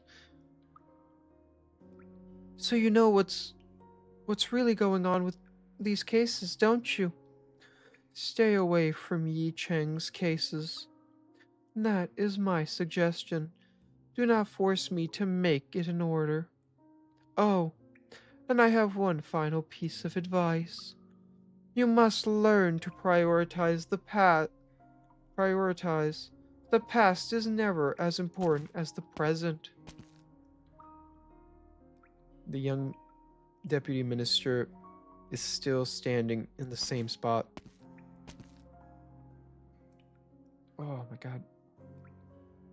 She walked down the path that's been cleared through the rubble, through the place that once held so many file cases. Niarson's motive is quite clear. He never wanted those files to see the light of day. Whether Yu Cheng fabricated evidence or not, all available clues in all cases point to Ning Shu. But why would the Minister of Rights assassinate another high-ranking Mantrid? She bends down and brushes aside a charred beam, revealing a hint of green emerging from the ashes. It's a pine tree. Yu Cheng, you. I planted this tree myself, right before I assumed my post in Baizo. After I die, cut down the tree, use its wood to fashion my coffin. Because all the clues are in the tree!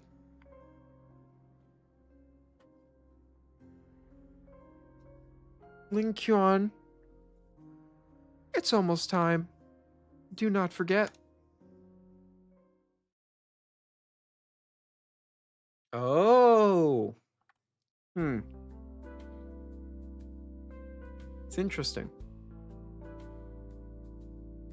Sorry, I'm really interested by this. But I know, dude, this is so long. You were right, this is a long story. I wasn't ready for how long this is. This month's water bill is $2,000 and electricity $2,500, while ingredients cost. Go do your accounting somewhere else, please. I can't stand your buzzing in my ear.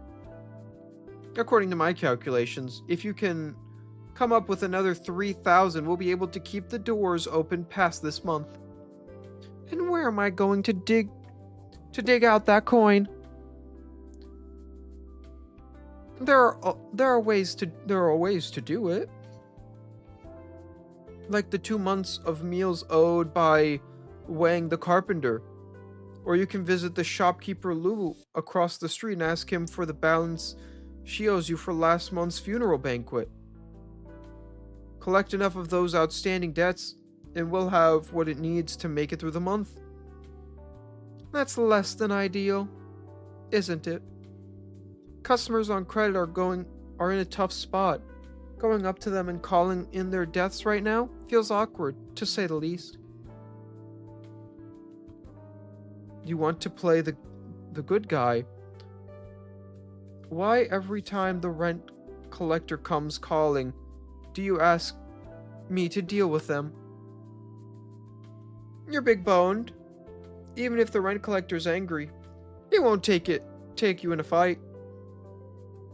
Maybe there's another way. Dingfang Lu is coming here again today to hand out invitations to the competition. They're hiring chefs to participate in the Feast of 100 Delicacies. If you can manage to win the competition, the prize money alone will be enough to pay rent through the end of the year. Ooh! No. No way. No how.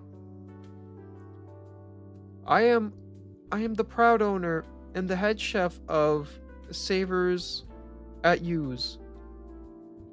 How could I stoop so low as to work for someone else? This is no ordinary cook. The head chefs of Dingfang Lu doesn't take apprentices, but even a casual demonstration provides enough to keep most chefs learning for 3 to 5 years. Plenty of people dream of working under him, never to get the chance. Besides, it's for the Feast of 100 Delicacies. The menu is recorded every year and passed down through the generations. This is the lifelong dream of countless chefs. Those who want to attend are free to go. I shall not. Are you scared? I'm not scared. You're scared. What? The Feast of 100 Delicacies? It's nothing more than a group of old, gray-haired hosting a big dinner party. All they ever talk about is politics. They don't even have a chance to eat. It's a waste of time. Just listen. Listen to your arrogance. You talk as if you've been there in person. I've catered so many banquets. They're all the same. You won't take any of my suggestions? I guess we're going to let this restaurant fail then. Good grief, with a boss like you, I've got to start making new career plans. Okay.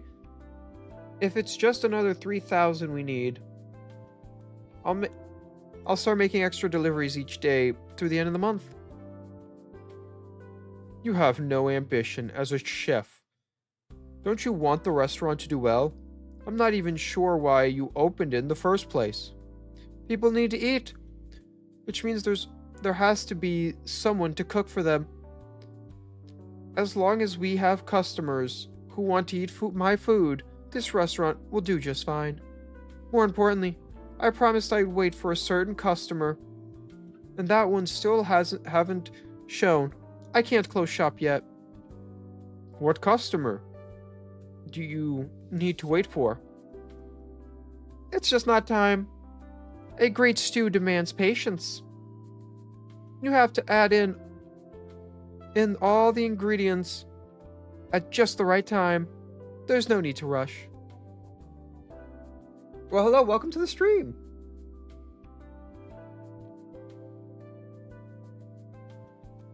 What's with this thing?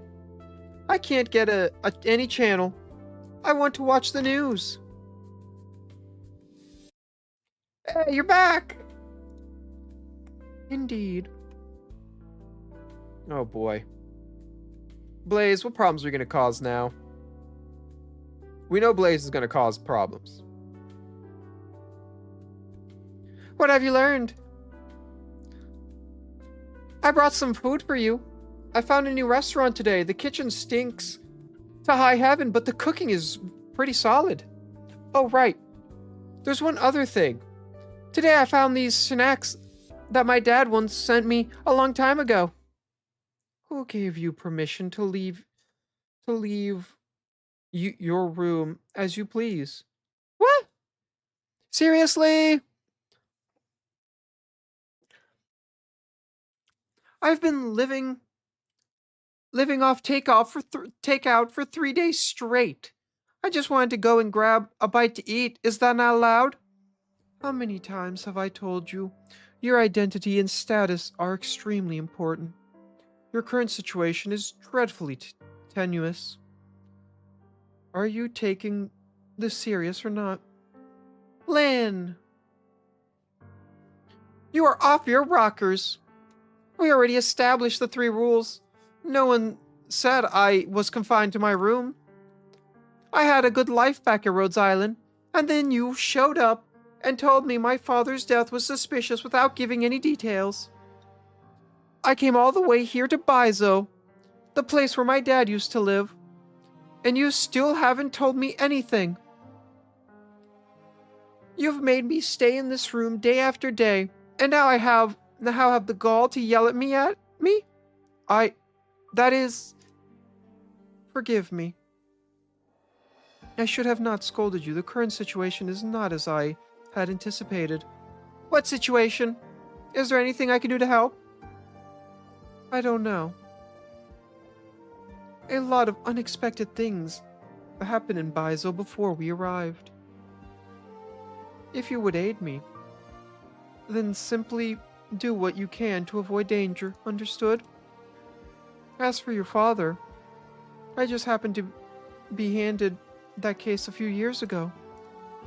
The case was originally being handled by my predecessor, someone I trusted deeply. Your father seemed to have been spending a lot of time pursuing a certain truth in the last few years of his life. His death was suspicious. Every clue we found hints that there was larger forces at work. How large? We don't know for certain, nor can we even hope to guess. But your mere existence is the most important piece of evidence we have. Blaze, I vow to you, I will find the truth. And once I do, I will tell you everything. However, until I do, I simply need you to trust me. I need you to cooperate with me. By the way, what were you saying about your father just now? I said I found these snacks that he used to send me a long time ago. And? They don't taste the same as they used to. Maybe it's just because I'm remembering them wrong? The Yinis have a saying for this, right? The situation remains the same, yet the people have changed. No, that's not right. The situation also has changed. Well then, a more adept saying would be, times change, and with them change all things. Too much time has passed. It will be very hard for us to find any clues left from back then.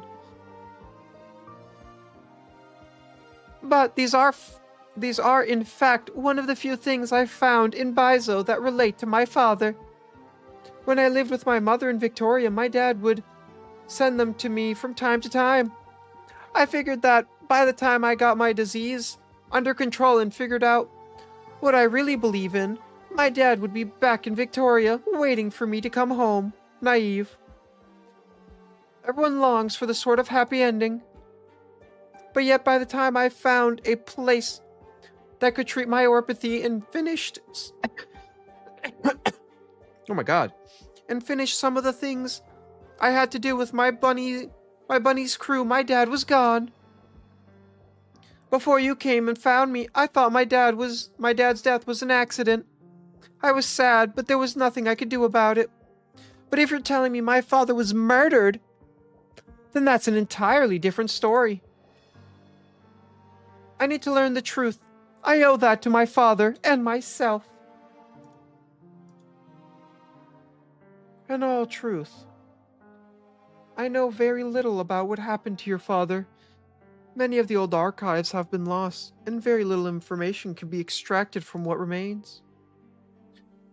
Just from looking at the case files he left behind, we can see that your father worked as a ceremonial officer of the Minister of Right for over 10 years, but never got promoted. It seems he was not well suited to serve the public office. However, to stay in a position like that for over a decade, he must have been a good person.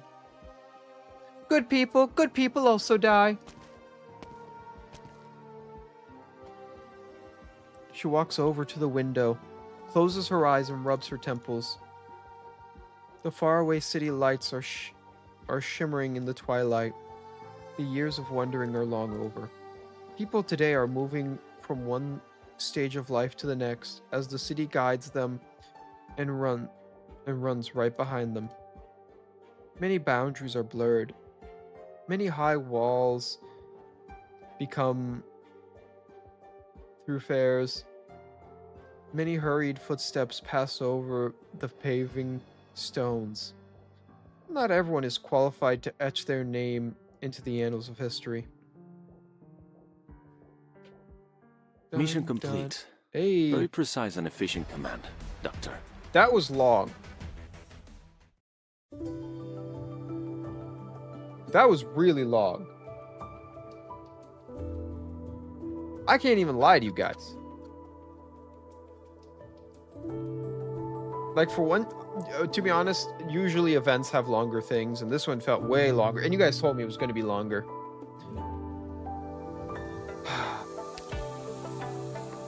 Can't afford anything. Can't afford shit.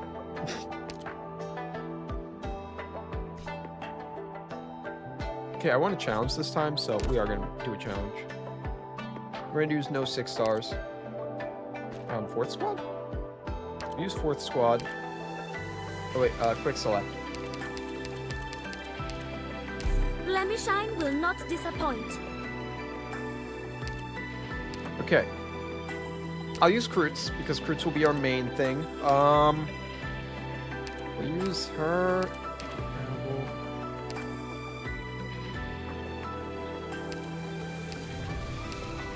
Or Stewart. You know, I'm also gonna bring Mudrock, because I've never used Mudrock. I'm gonna use some characters I've never used too. Yeah, it was long for a first stage. We're gonna do the next stage, but I don't know if I'm gonna get to the 3rd stage, because it's real long. It's longer than I thought it'd be. We'll take Lava, we'll take Pinecone. Take you, we gotta take you and you. And then, let's see I'll what we got. complete my mission to the best of my ability. This actually doesn't seem like a weak team. This actually seems pretty decent, especially with Mudrock being here. But I don't have many people on the ground.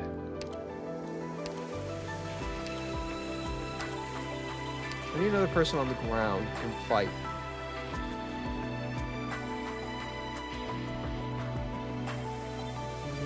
Could take you. Once again, I want to use characters I don't use often. That's kind of the goal here. Problem is I barely leveled anyone. I need to level more characters. That's what I'm realizing.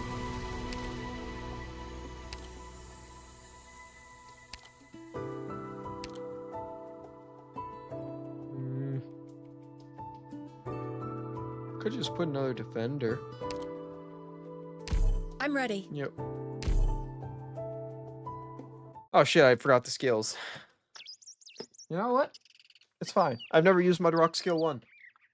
You learn skill 1, and then, yeah, next time. It's high autumn. The courtyard is silent. Its long, thick walls prevent outside noise from coming in. It's empty. Save for an old permission tree leaning against the wall in the shade, with its old crown extending over the top of the wall. No one knows what this old tree has witnessed. Over the years, we do know that since its planting, it has turned red, green, and red again, as the seasons have flown by. Each year, bright red, fresh parmesan grows from its branches, and each year these beautiful fruits wipe away old memories of previous harvests. The old man sits under the tree, sleeping in the shade. Oh?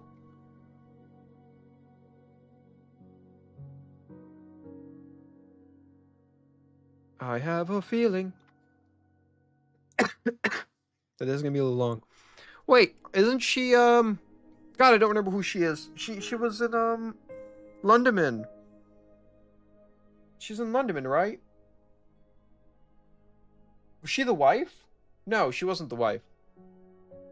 Or is she not? I know her. Maybe she wasn't in Lunderman. Maybe I saw her from a different area. Because we played so many events. She might have been from an event. I just don't remember who she was. But I remember her. Grandfather. Grandfather? Huh? What? CQ, you're back. Yes, I got delayed a bit on the way back, but thankfully I made it in time for the Mid-Autumn Festival.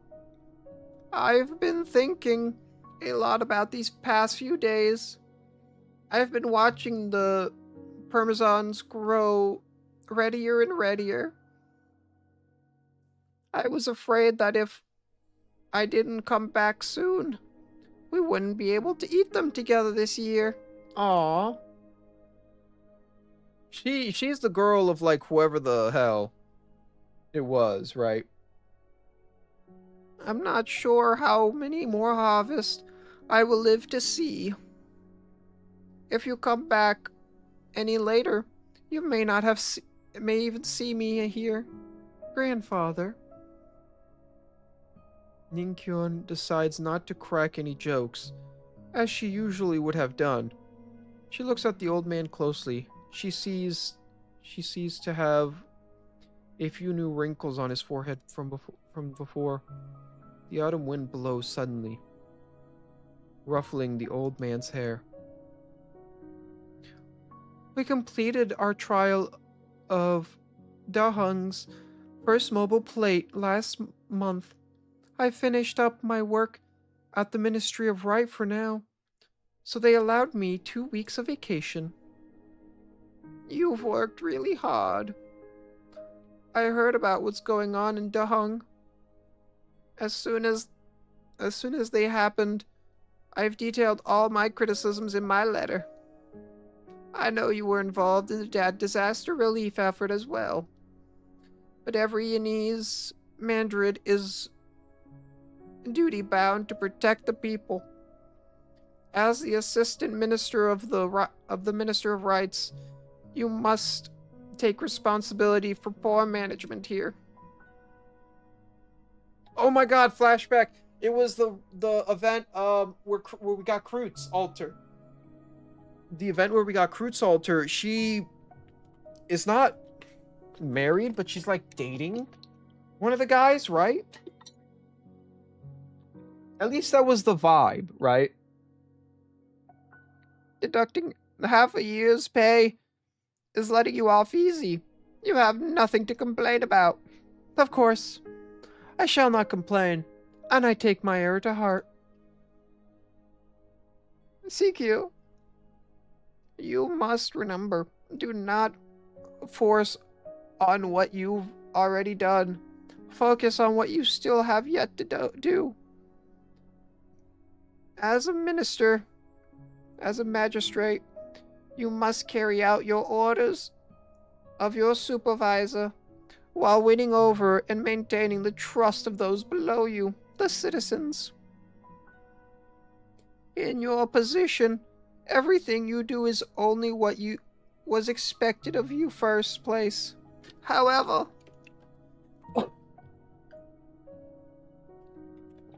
God damn. However, should you fail even in the slightest of your responsibilities, it would have unforgivable transgressions. If you do not understand this, you are not fit to wear your magistrate robes. Devote all your energy to the cause. Is that all you have to give? I still remember the words you taught me so many moons ago. I shall take this mistake to heart, but I shan't despair. Quitting now would really be shaking my responsibilities. Yes. Okay, I've said enough on this for now. I'm not in your position, nor do I work in the Ministry of Rights, therefore I have no right to interfere. Now, I am more worried about your injury. Are you well? Do not worry, grandfather. I recovered quite some time ago. Broken bones take at least 3 months to heal, so please take caution.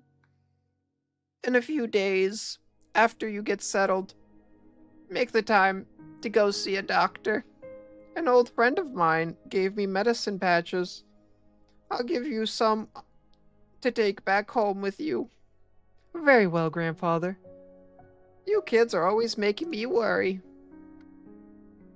I'm just about to move back to my old hometown. My son and daughter never come to see me, and your sister is never home. Everyone's forgotten about me. Is it? But she's here. Also, can I point out, it's like, like when you go to any grandparent's house and they give you a bunch of stuff and you're like, yeah, thanks, grandparents. I really needed these. That's like the weirdest shit ever.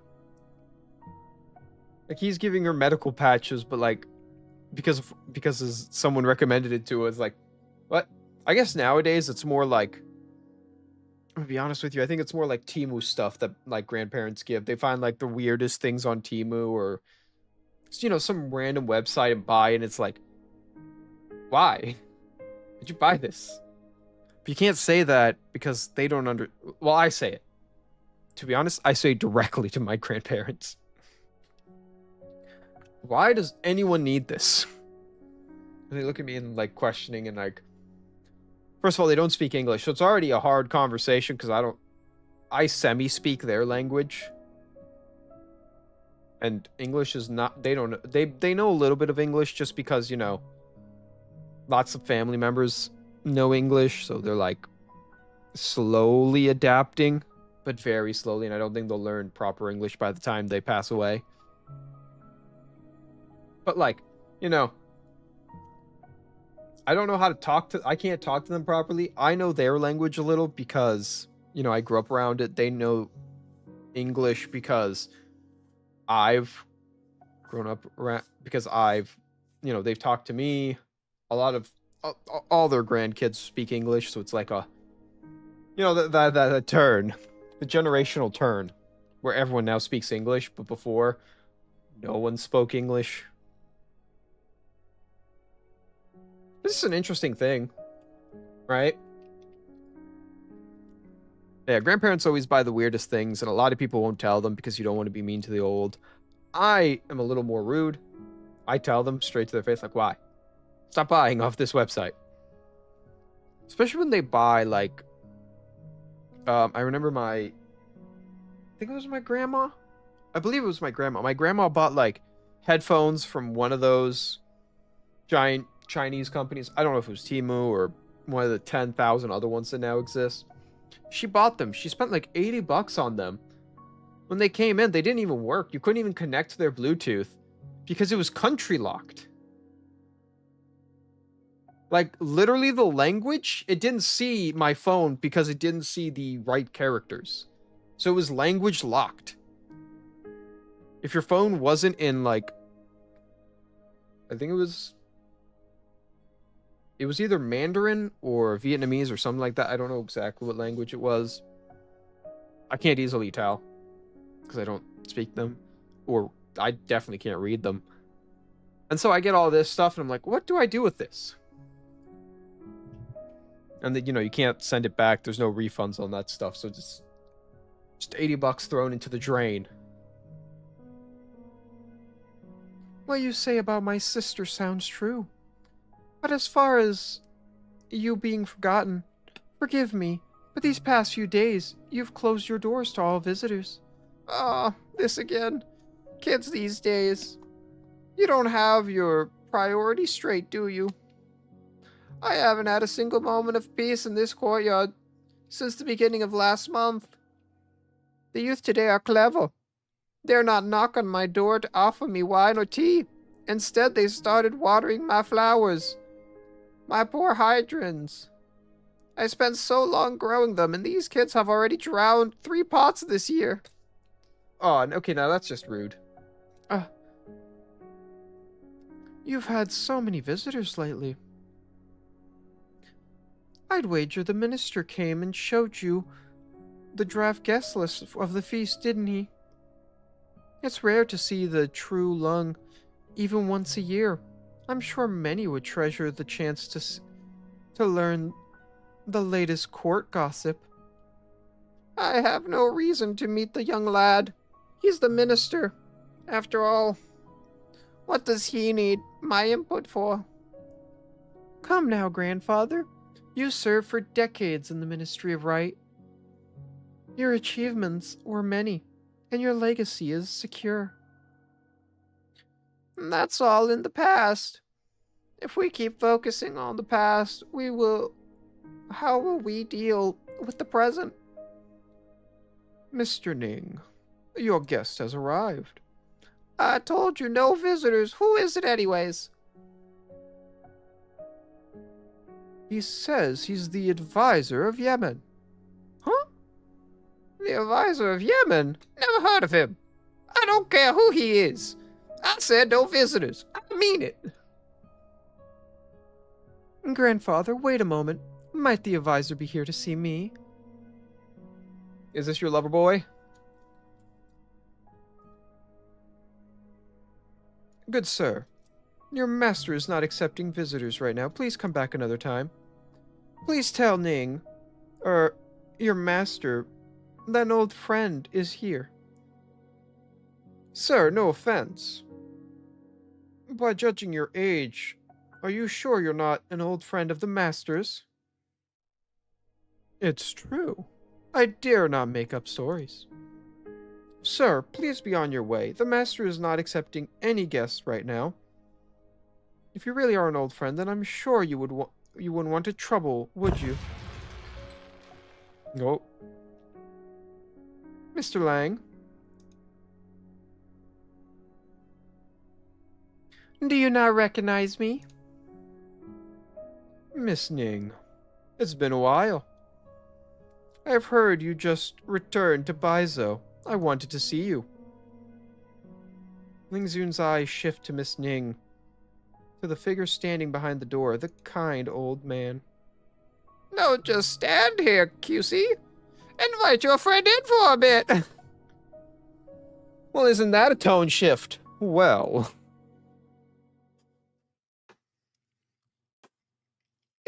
Are you gonna give me great grandbabies? I don't know why that feels like the right thing he wants to say. What's the matter? Why isn't anyone eating? Huh! I feel like the third wheel here. And an old one at that.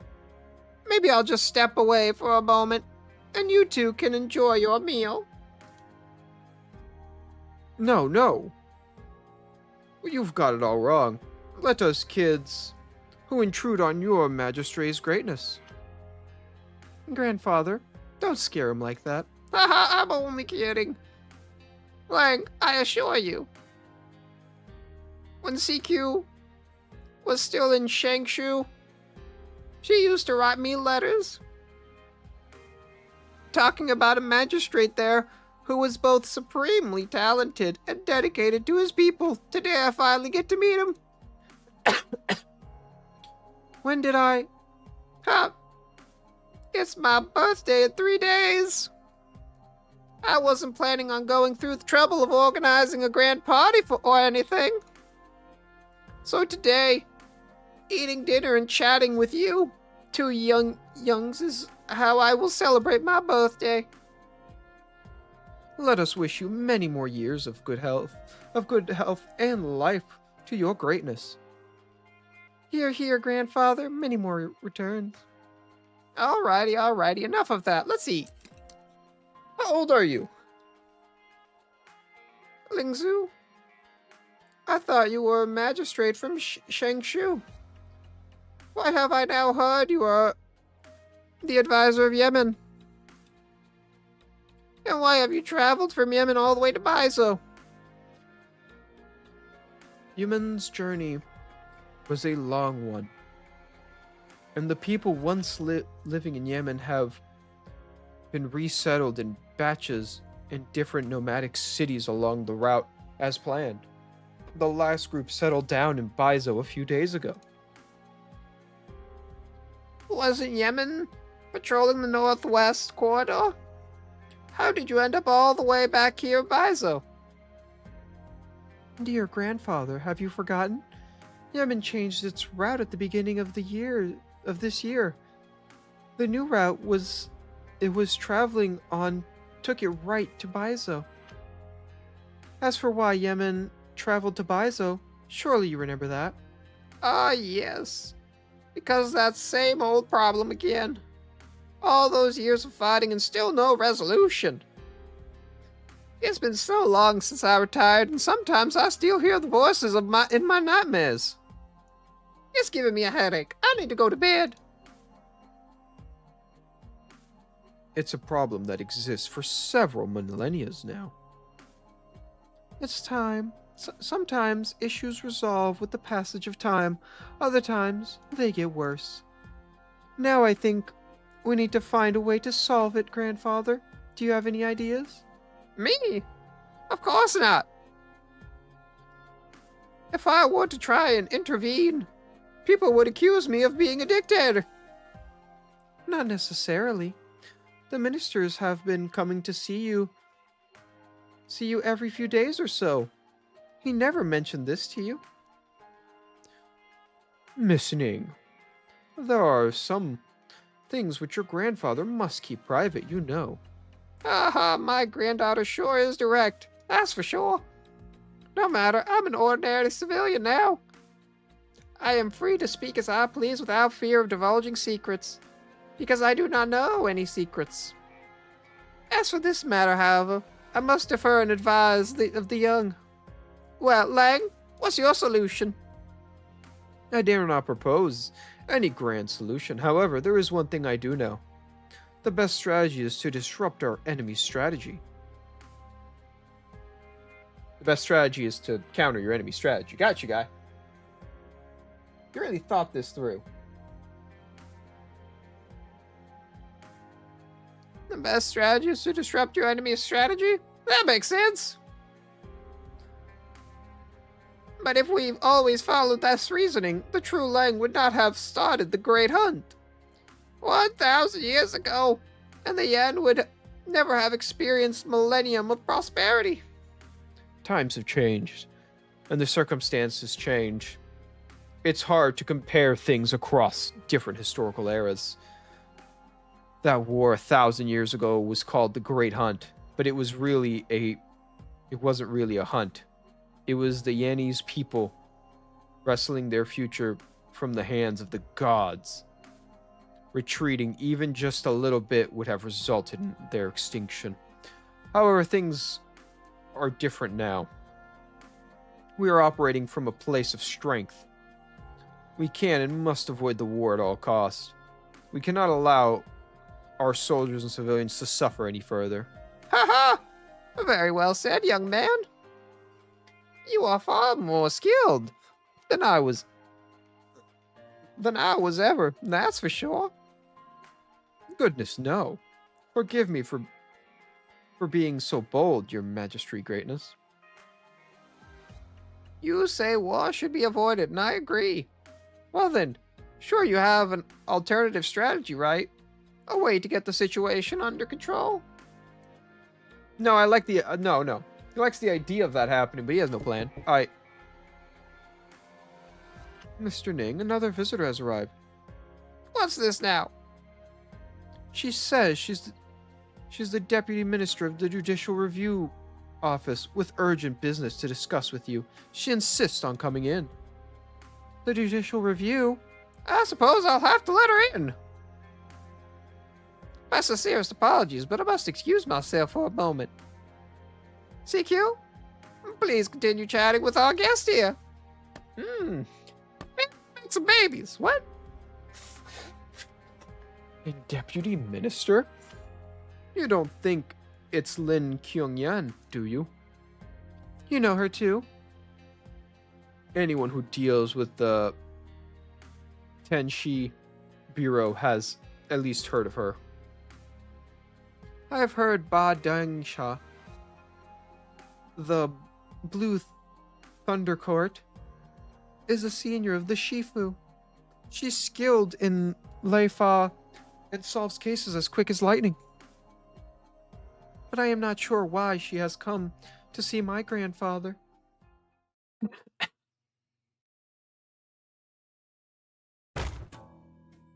Uh-oh. You waited until I was asleep and then locked me in my room? Why? I'm not 3 years old, you know. Let me out! Damn it, I'm supposed to meet that lady now. I didn't even get her contact, so I can't call her. What am I gonna do? Window. No, I can't break the door down. They might kick me out of here. Then I'd have to have no place to stay. The window, Blaze, the window! I believe in you, but this window. I'm on the 18th floor, huh? That's not that high. All right, I'll jump. I knew it. Blaze, do it. Cutie Patootie needs jump. We would assume 18th floor mean danger, but this is Blaze we're talking about. Maybe you know anything about Blaze. Blaze is always fine. Miss, you've been standing here for ages. Are you going to purchase anything or not? Sir, let me ask you again this painting here. Springtime in the Garden. Is it truly an original work by Xu Zhang? Miss, you can ask anyone around here. They all know my shop only sells authentic goods. I certainly know how to spot a fake painting. Look at the technique, the essence of the painting. Who else but Xu Zhang would have done that? I'm no art expert, but I see a serious onatrum in this painting. These gaps on the table here, this particular variety of grapes is not introduced from Gaul and Tian until 628. However, this painting is from the year 580. How do you explain that? Oh, come on. That's quite a nit to pick, isn't it? You're just trying to bargain down the price, aren't you? I've seen your type many times before. I'm warning you, you won't like me when I'm angry. Good sir, I never intended to buy your painting in the first place. Why would I be trying to bargain with you? Besides, what I said about the grapes is true. Don't take my word for it. Look it up. If you don't believe me. If you think I'm wrong, then prove it. Get as angry as you want. It won't turn your fake painting into a real one. If you don't want to buy it, then why are you standing here? I swear to you, if I'm selling any fakes in my shop, may heaven strike me down where I stand.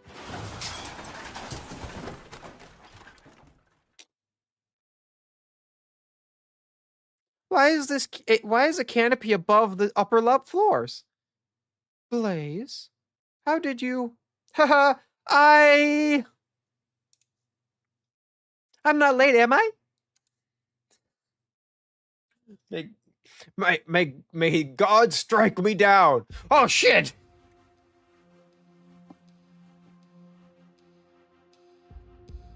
God.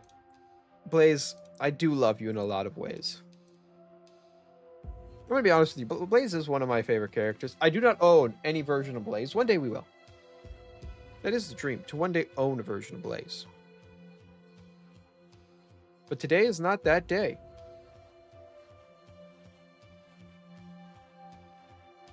To be honest, every day is not that day. Sorry for making you wait. I've had so many guests visiting lately. Apologies. You are? My name is Lin. I am a deputy minister with the Judicial Review Office. I came here to ask you a few questions, Mr. Ning. The Judicial Review Office, you say? I haven't talked to anyone there in many, many years. I'm not even sure who's in charge there anymore. Is it Yu Chung? Yu Chung, no. I'm afraid you're mistaken. Deputy Minister Yu is no longer working with us. That's right. Now I remember. One of the Thunderblue Counts Li Fa students transferred from the Tensha Bureau to the Judicial Review Office. Well, that must be you, yes? My boy, one day.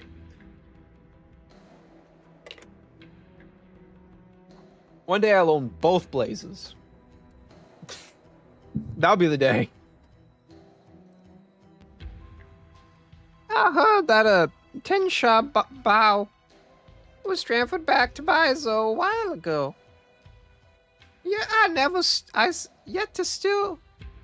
yet he still hasn't come to see me. Not even for a tea or bite to eat. I guess he doesn't have time for his old retiree. These are extraordinary times we are living in. The Tashi Bureau must be extremely busy. I'll mention the court the next time I see him. Haha! Sorry for going off on a tangent there. Please, sit down, have some tea. They sit down in an elegant room that's tastefully decorated and furnished. There seems to be an empty space on the wall where a painting should be hanging. The part of the wall that had once been covered by the painting is slightly different color, which makes it stick out even more. Mr. Ning, the tea is elegant, and so are you. Everything in this room is excellent, but something's missing. A painting, perhaps? Yes, the missing painting is in fact a longevity painting that someone gave me many years ago. It was supposed to help you live longer. But as the saying goes, the older you grow, the heavier birthdays feel. I believe it's best served its purpose. I would not have expected you to be superstitious, Mr. Ning. Growing old has left me a fate's mercy, hardly free to act as I wish. It must make you laugh, yes? But I heard that a thief tampered with one of your paintings recently. They sealed the lips of the painting with honey. It's an old folk custom to celebrate the New Year's. They do this in the hopes that the stove god will only say good things and not bad things. However, the thief was, they said, had some other motives in mind besides thieving. Why did you not report the vandalism? If I never reported it, then how do you know about it? One of my colleagues is handling this case. I saw the case file. But the one who first reported it, I don't believe was anyone from your estate. Well, I'm glad there's at least someone out there who cares about an old man like me. I would have expected you to believe in those folk tales, Deputy Lin. Ha! I am a mere citizen. You, on the other hand, are a Mandrid. And your time is valuable. You came here today to ask me something. Just go ahead and ask me directly, please. I came here to ask you about someone, not something. Do you remember an individual named Gokwon? The face. 10 years ago, Gokwan accused some Yenese dignitaries on an official visit to Victoria. They encountered a catastrophe, a blizzard, along the way, and poor Go drowned in a river. Have you had any mentions of that, Mr. Ning? Yes, how could I forget? I believe it was December. It definitely happened in the winter. By the time the news reached Baizo, it was almost the new year. I remember the messenger told us that after the storm came in, the envoys got trapped in the mountain. Go stayed at the back of the line helping shepherd everyone else across the river. And in the end, he's the only one who ended up falling in. Ah, the river must have been freezing cold. It looks like the incident made quite an impact on you.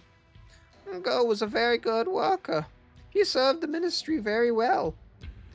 He was very well read and had an excellent calligraphy. It was a pity he had no family. The only remnants of him is the Santa and Cemetery of Vetrus. Every year, the Minister of Rights sent someone to tend to it and pay their respect. No family. Look at me, blabbering on again. Well, anyway, why do you mention Go? A Yanese diplomat dying in a foreign country. That's a major international crisis. According to the law of Yan, both Yan and the other country must send experts to conduct a joint investigation and compile a final report. Well, after Go's death, the Ministry of Rights didn't know such thing. Even more startling is that the Judicial Review Office records of the case are remarkably sparse. I'm confused. This is clearly a question for the Judicial Review Office. Why are you asking me? I was the Minister of Rights. Well then, let me remind you. 2 months before the team left on their mission, Go was just an ordinary 9th-ranked Mandarin. How did he suddenly get promoted to envoy, much less be sent on a mission to Victoria? Well, you are the one who assigned Go's transfer orders. At the time, you were the Minister of Rights. Now I understand. You're saying that I deliberately arranged Go to go on a diplomatic mission to Victoria and then disposed of him. No, that's not what I'm saying. There is something strange going on here. I intend to solve these cases one by one. I humbly ask your guidance, Mr. Ning. Since you're so curious about this, why not ask me a few more pointed questions? Do you think that's odd that I, as a former Minister of Rights, would trouble myself over a mere 9th-ranked ceremonial officer? Are you implying perhaps that he discovered some unspeakable secret about me? So you're just here to ask me about what happened in a 10-year-old case? Ha! No matter. Ask whatever you wish. Just remember, if you keep asking the same question, you will keep getting the same answer. What kind of answer do you want? Truthful ones. Ha! I already have that one foot in the grave. What reason do I have to deceive you? And again, if you suspect me of committing a crime many years ago, then you surely don't view my testimony as credible. I just want you to tell me why Go was suddenly transferred. Once you tell me, we'll be able to figure out the rest. Okay. You came all this way to see me, so I think I should tell you what you want to know. Go was indeed transferred for the reason because he specifically requested it. He wanted the transfer? Yes. He said that he was ill and was afraid he didn't have much time left, so he wanted to return to his home in Victoria to live out the rest of his days. So I agreed to let him join the delegation to Victoria. What illness did he have? I'm not clear on the details either. I'm only vaguely remember what Go did. Seemed to be in poor spirits around that time. But as such low-level Mandrid, Go would not have had any opportunity to even meet you. How did he make such a request? How did he make such a request for you? To be honest, it's quite embarrassing. But there was a hint of selfishness on my part as well. Go had magnificent penmanship, so I sometimes had him write letters for me. I also asked him to serve as my children's calligraphy tutor. He had done so much for me, I felt I owed him a favor. Besides, I did not feel his request stemmed from greed. That's all there is to say about Go's transfer. Do you have any other questions for me? Since I've already heard it directly from you, I'll take what you're saying at face value. However, I disagree with one of the things you said. What? Anyone who wants to know the truth, be they a Mandrid or an ordinary civilian, does not need a special reason for doing so. Please know, Mr. Ning, that I am indeed only after the truth.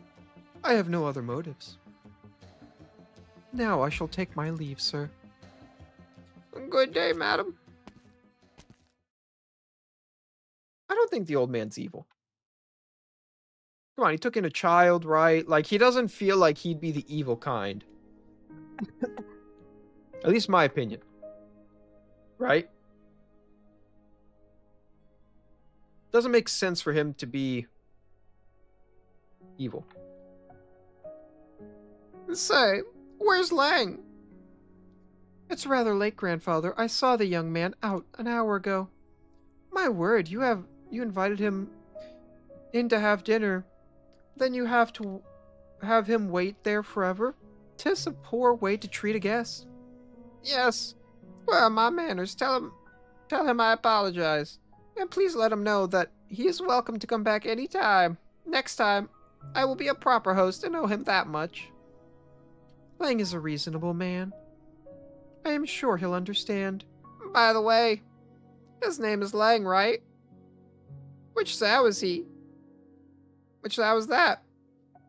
How do you write it? It's that Zhao with the 3 dots on the left. What?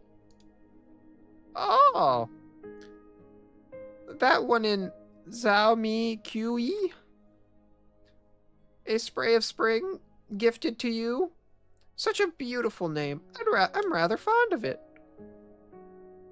I've heard that people with the 3 dots in their name characters are clever and swift as water. Funny.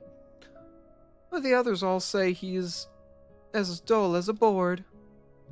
The old man walks to the table and picks up a pen and adds another name to the invite list. Maybe he's rather dull. He came all this way to see his sweetheart. But look at the gift he brought you. Yemen's tea? Some strange liquor called Ladios? These seem more like gifts meant for me.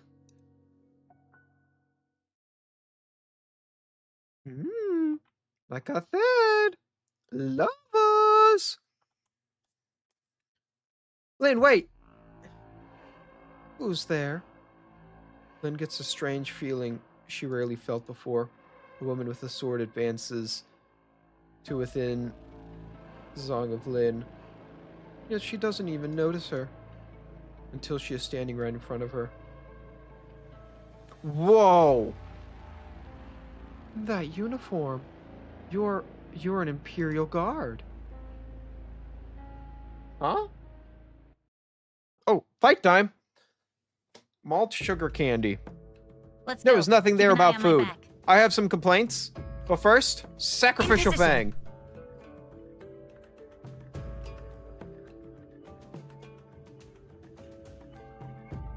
Guys, you know seeing Fang you, has to be a Doctor. sacrifice. Wonder if they can actually beat this. This is a valid question that I don't know the Any answer more to. noise? Thrust. Ooh, oh, I have to get serious now. It's safe here. Just as planned. Now we got the slowness buff. Hey! Hey! Understood. Go ahead. I'm where do you think you're going? That was rude. You stupid teapot. Get her. Shadow. Go get that teapot. I don't have any way of hitting the teapot. Oh, we're counting on you again today, little apple. On standby. Alright, Sacrificial Fang is not looking sacrificial enough. You are the one who woke me.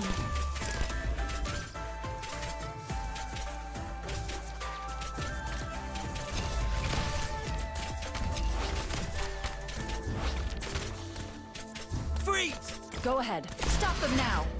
You know, I'm impressed with Gravel. Gravel is constantly just going to town over here on this teapot.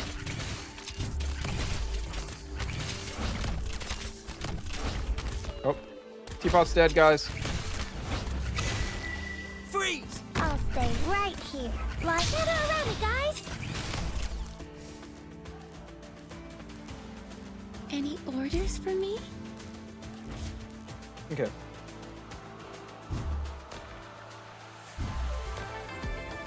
Please, Really do? let Okay. me know the results. Shit. Oh, is it my turn? Where do you think you're going? I don't really have a way to heal you. So you're just gonna take damage and I can't do anything about it. What's the pulling the trigger? What's the tie-up?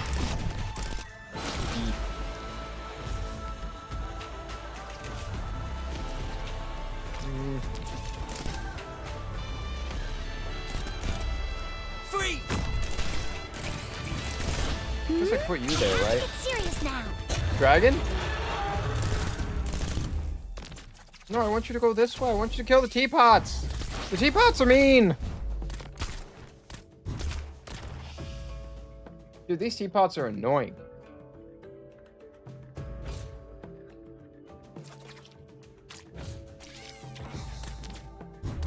I also hate that they kill in one Go hit. ahead. Stop them now. Down you go! Now there's 3 of them. Maybe I should have waited. We're counting on you again today, little. I care not for valueless ones.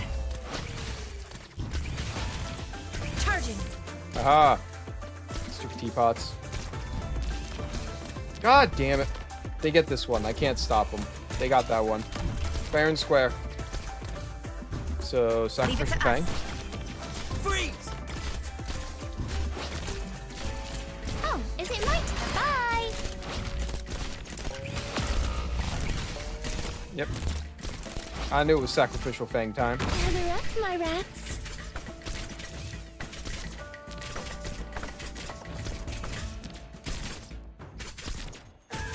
The good part is, no matter what happens, right? We made it. Because wait, no, there's... Oh, all 4 are teapots, yeah. Come on.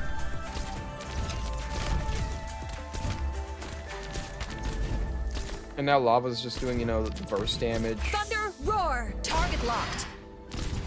So there's just a slow death of these teapots. It's a really slow death of these 2 teapots. Oh my god, I didn't realize. They will die. Mission accomplished. See? I did it. Blaze, I missed you!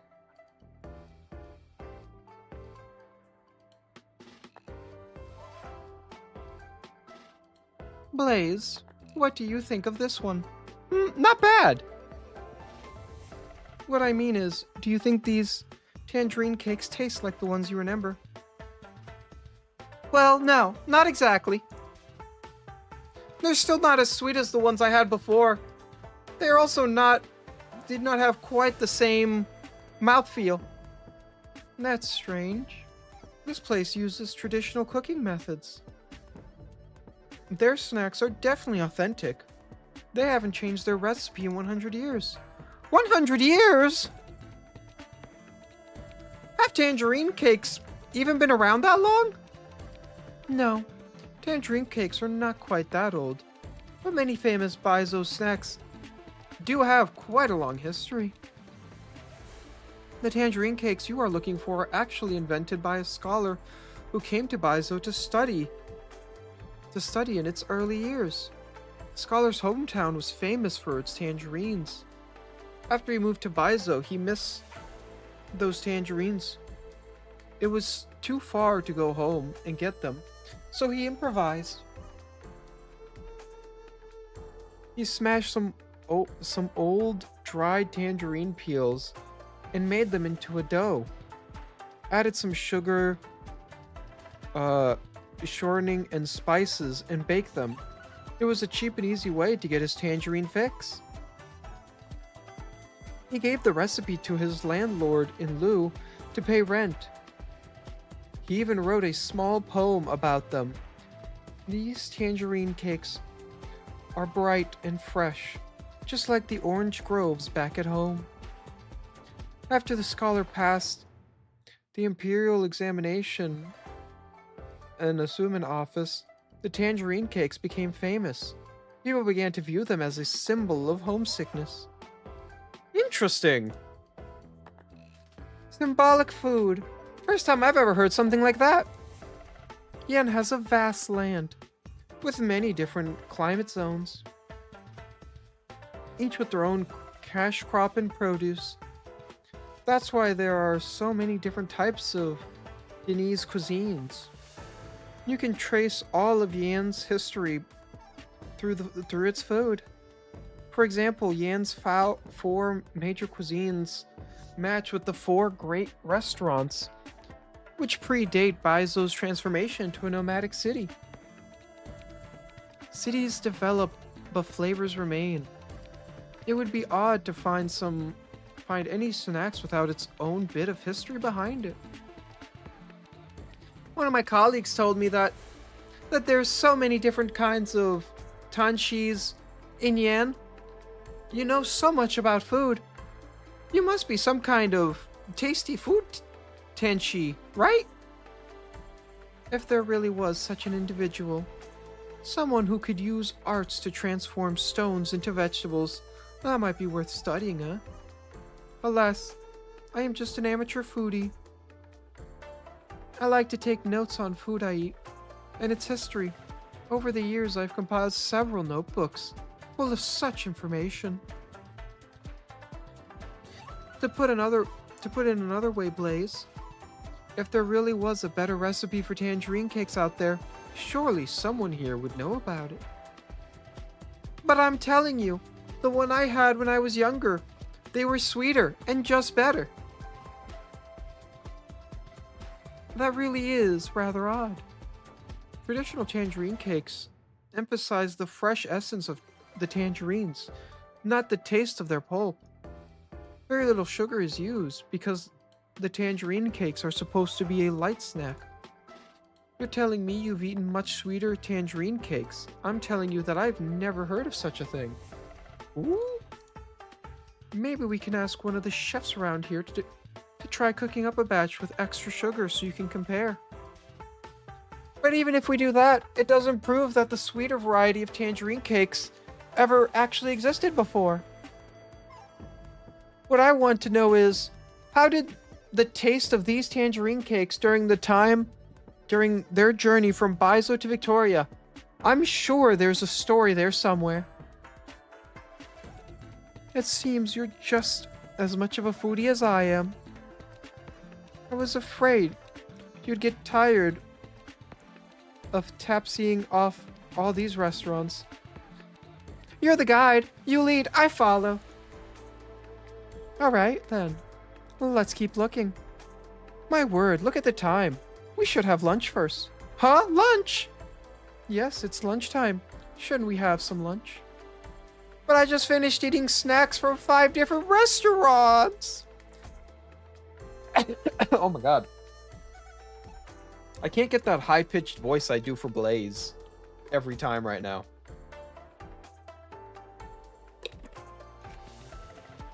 Damn you, dentist.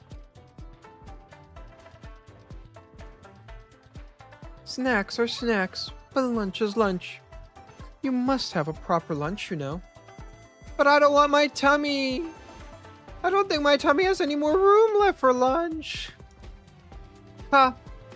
I know one restaurant that can guarantee you won't make your tummy ache. Will you give it a try? You're the foodie! So I and my stomach trust you. Huh? What's wrong? I feel like we're being followed. You might be.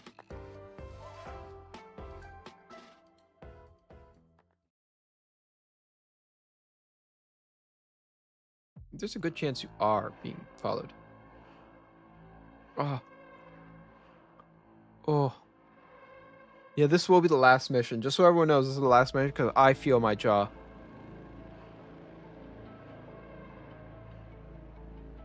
You're an Imperial Guard. No, no, no. Without dark steel armor, I am not a proper member of the Imperial Guard. Officially, I am a captain serving with the Yuling Guards. Oh shit.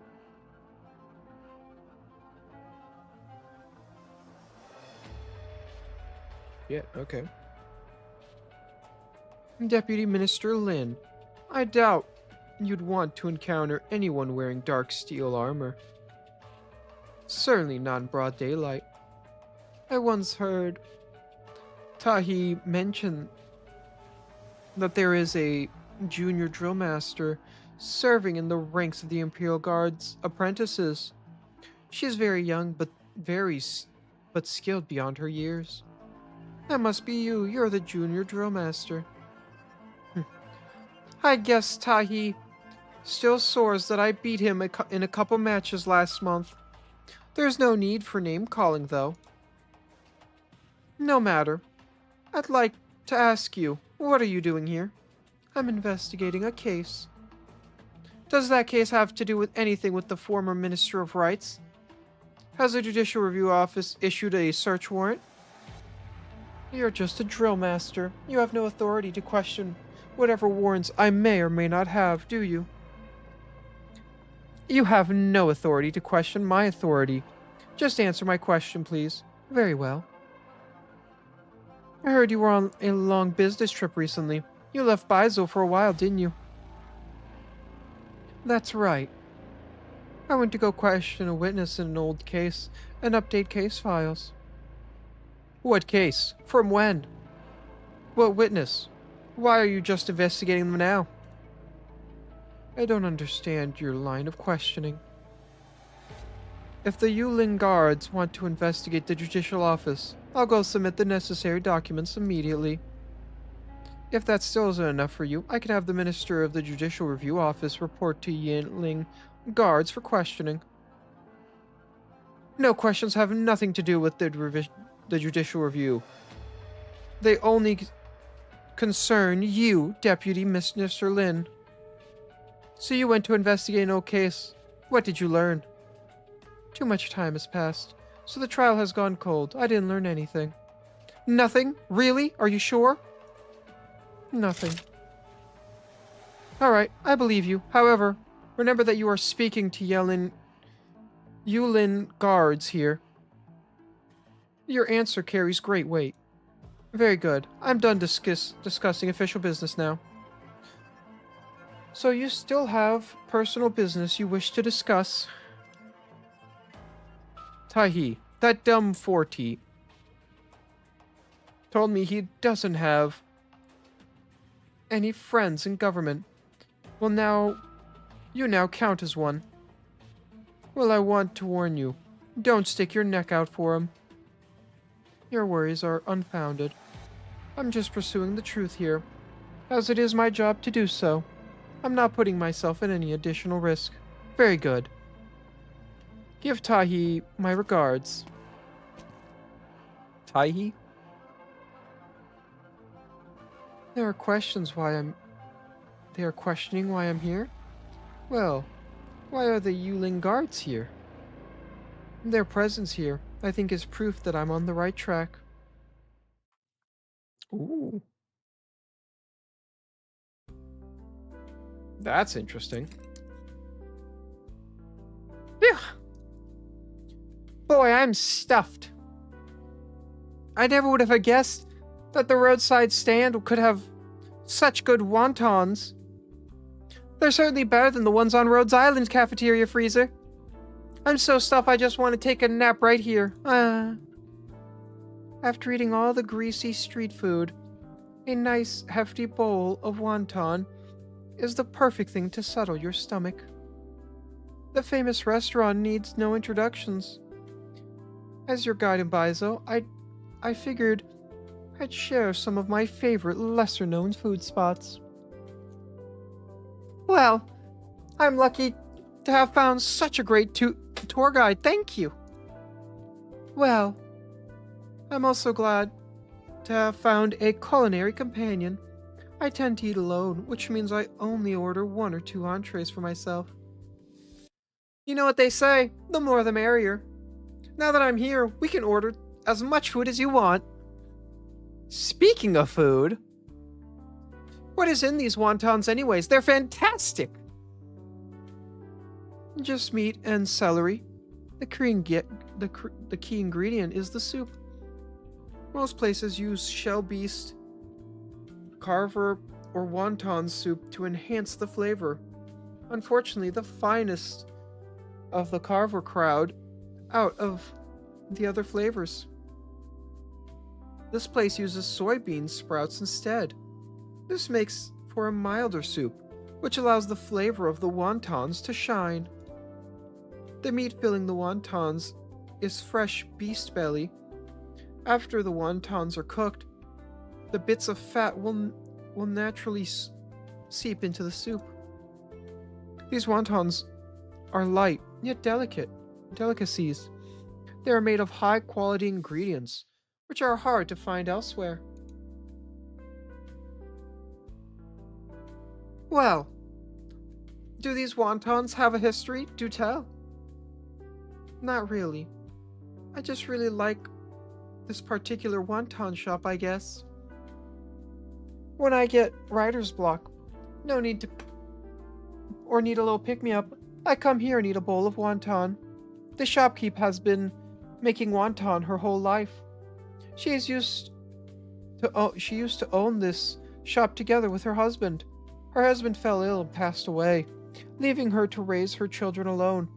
Later, her son joined the army, but he died in a catastrophe up north several years ago. She's still running the place all by herself. She says she wants to continue the family legacy and preserve their authentic taste. What a sad story. There are many such sad stories. There is no joy without pain. Over the years, as I've been coming to this shop, I've helped the lady with an errand or two. In return, she told me her family secret's recipe.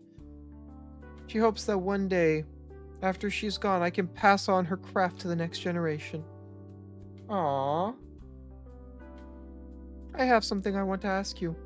Are you really going through all this trouble with the tangerine cakes just because you made a bet with young chef? Why do you ask? I simply noticed that you weren't terribly focused on the taste of the delicacy at all. It seems like you had some other purpose in mind. Was it that obvious? Wow! When you watch people eat, you see into their soul. Sorry, I was just curious. If I intruded on your privacy, I sincerely apologize. Hey now, we're friends.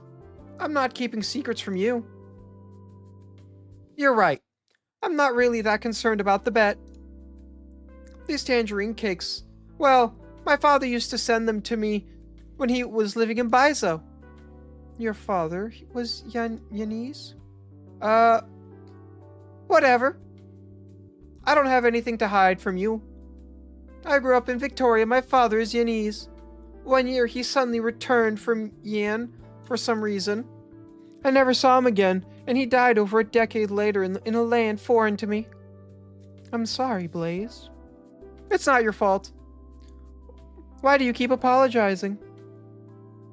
I didn't think much about it at first, but yesterday when you mentioned that sweet tangerine cakes are unusual, I thought someone who knows how to make these might also know my dad.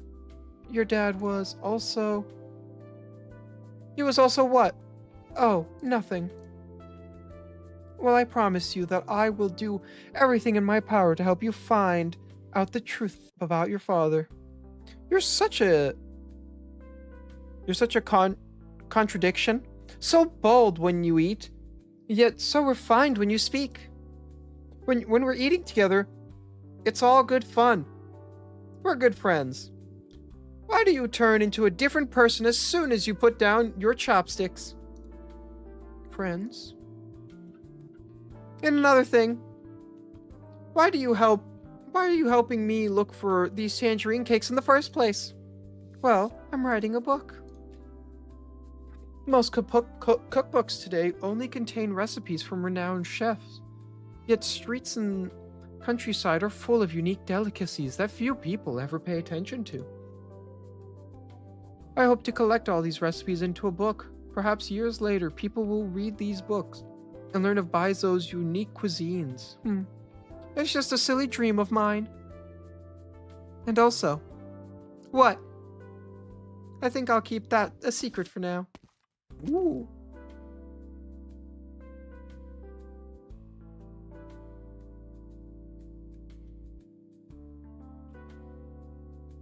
Well, as long as we're out here, you might as well take me to a few more places, yeah? Sure. Where do you want to go? Let's see. This letter mentions a Virtue bookstore, a humble garden, and the Baizo Academy. Hey, what does this word mean? Can you let me have a look? This is a letter. Why is it so greasy? What the? Did you just give her a greasy letter? You weirdo. Blaze, you're a weirdo. Imagine giving someone like a piece of paper that's just filled with grease. Like, I didn't do that. It was like that when I opened it. I don't know what my dad was doing when he wrote it. So these are all letters that your father wrote to you. Yes, the few that I managed to save. Strange. The sensory. What is it? Nothing. It's just most of these places mentioned in the letter no longer exist. Huh? But it was only written a decade ago. For Baizo, a decade is enough for the whole city to change. Have you noticed that anything has changed since arriving to Baizo? Well, aside from the food, there are all these energy poles all over the place. It seems like kind of a waste. It may seem wasteful, but in fact, we have no other choice. The city of Baizo was founded long time ago. At the time, Yen had just experienced the Great War, and the country was in dire straits. However, suddenly an extremely rich Iridium vein was discovered right next to the ruins of the battlefield. Wow! What impeccable timing! You Yanese sure are lucky. No, it wasn't lucky at all. The Iridium vein was rich, too rich. It attracted too many Iridium particles in one place, which eventually led to a catastrophe. Basically, not only was it difficult to mine, but it also created a vast stretch of land that was prone to catastrophes, and there was nothing the Yanese could do about it. That is until one of the Tinsha had an idea. They could build a city on top of the Iridium vein. The city's infrastructure would deplete the excess Iridium energy, preventing further catastrophes. Building a city on top of an Iridium mine? That sounds like a recipe for disaster. It was indeed an extremely dangerous undertaking, However, Trulung decided to go ahead with it, and that's how Baizo was founded. How did they do it? I can't even imagine. Honestly, I'm not totally sure yet either. In all the Yanese history books, there is only a single passage that talks about that period. Skilled individuals were sent to the disaster zone, and after 53 years of effort, a city was built and established as the capital. The city was named Baizo, with all the hope of tending all cooking stoves under heaven. As for the more advanced technique details, I'd probably have to look at some of the materials from the Tensha bureaus. That's beyond my area of expertise. So to this day, the Baizo government still encourages us to use this energy. Baizo is consistently changing, and that's how these skyscrapers appear, as well as the numerous nomadic city plates. What happened to the people who built the city? Step. I hear the footstep. Oh. Is the flashback? Oh no. We're at a different part of the city, and it's nighttime. It's the dark times. I'm completely stuffed. I still haven't found the taste I'm looking for. I've taken you to every restaurant I know that sells such cakes. Maybe tomorrow we can go look for some of the larger restaurants. No, did I skip something by accident? No, bump. What did I tell you? What did I tell you? You looked the whole day, but yet you couldn't find your so-called authentic tangerine cakes, could you? You were following us all day. Dude, don't you have a restaurant to run? Dude, this guy wonders why, like, his restaurant's failing right there.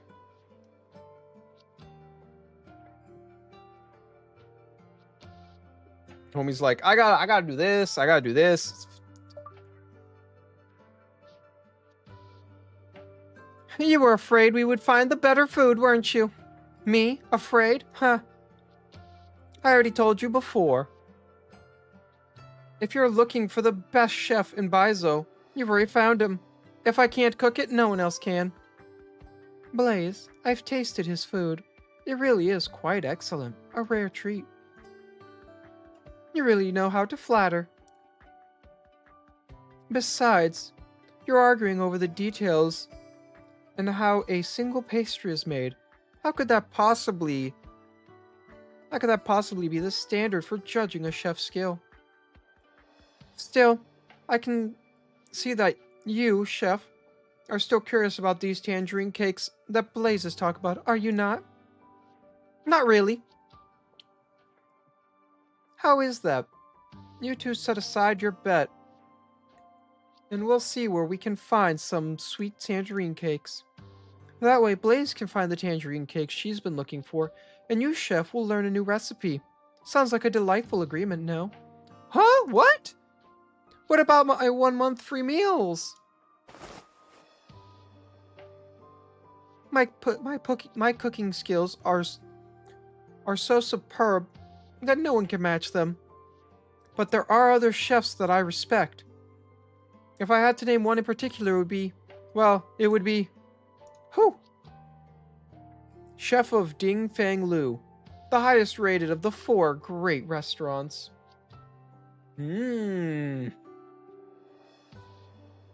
You mean Mr. Baofu? Everyone at Ding Fang Lu is busy preparing for the festival of 100 delicacies. That means the old man is prepping for his last feast. His last feast? You mean he's retiring?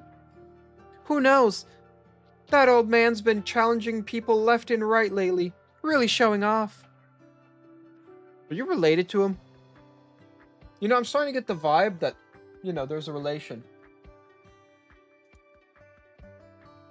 What are you waiting for? Let's go. It's not so simple. Chef Mo is quite an important man.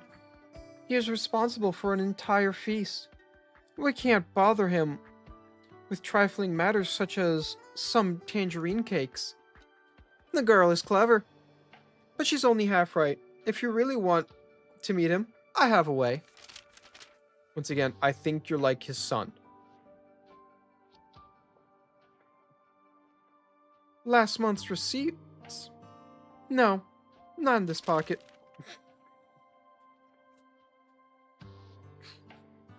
That's kind of funny. Not in this one. You just give him all your bills.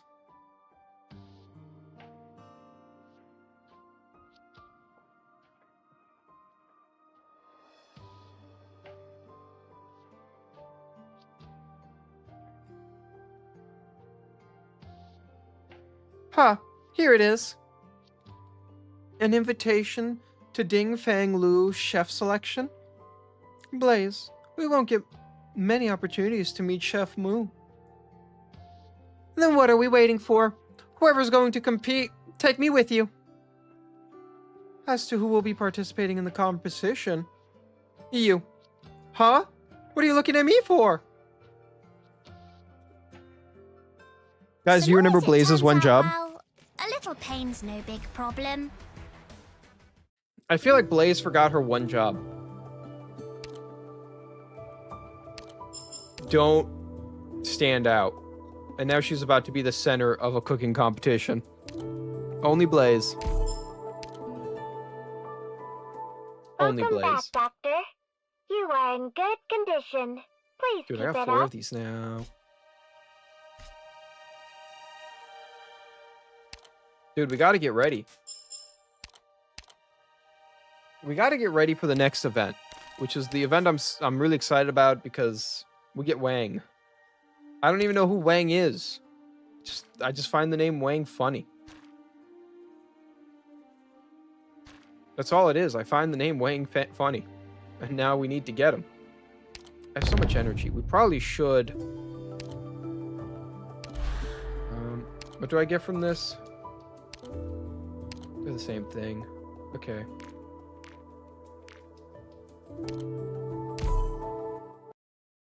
Yeah, no. It's crazy. This will be a path paved with sacrifice. Good scenery here, Doctor. So, On alert.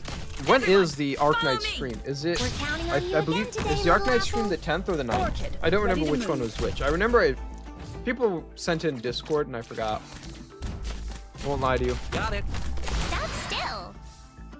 Gather up, my I rats. believe Arknights was tomorrow. Slash... We're counting on you again today, little apple. No, not tomorrow. Saturday. Because it's Saturday and Sunday. Right? Because tomorrow's the 8th. Down you go. Target locked. Yeah. I think Arknights is Saturday, right? I'll stay. Gather around me, guys. Right, Arknights is Saturday. I'm really excited. I really want to see what is it called? Stop still. I really badly want to Guess see the what? stream. I I also just want to learn about some of the characters. I have a visual. We're counting on you again today, little apple. Dragon! Look at the dragon!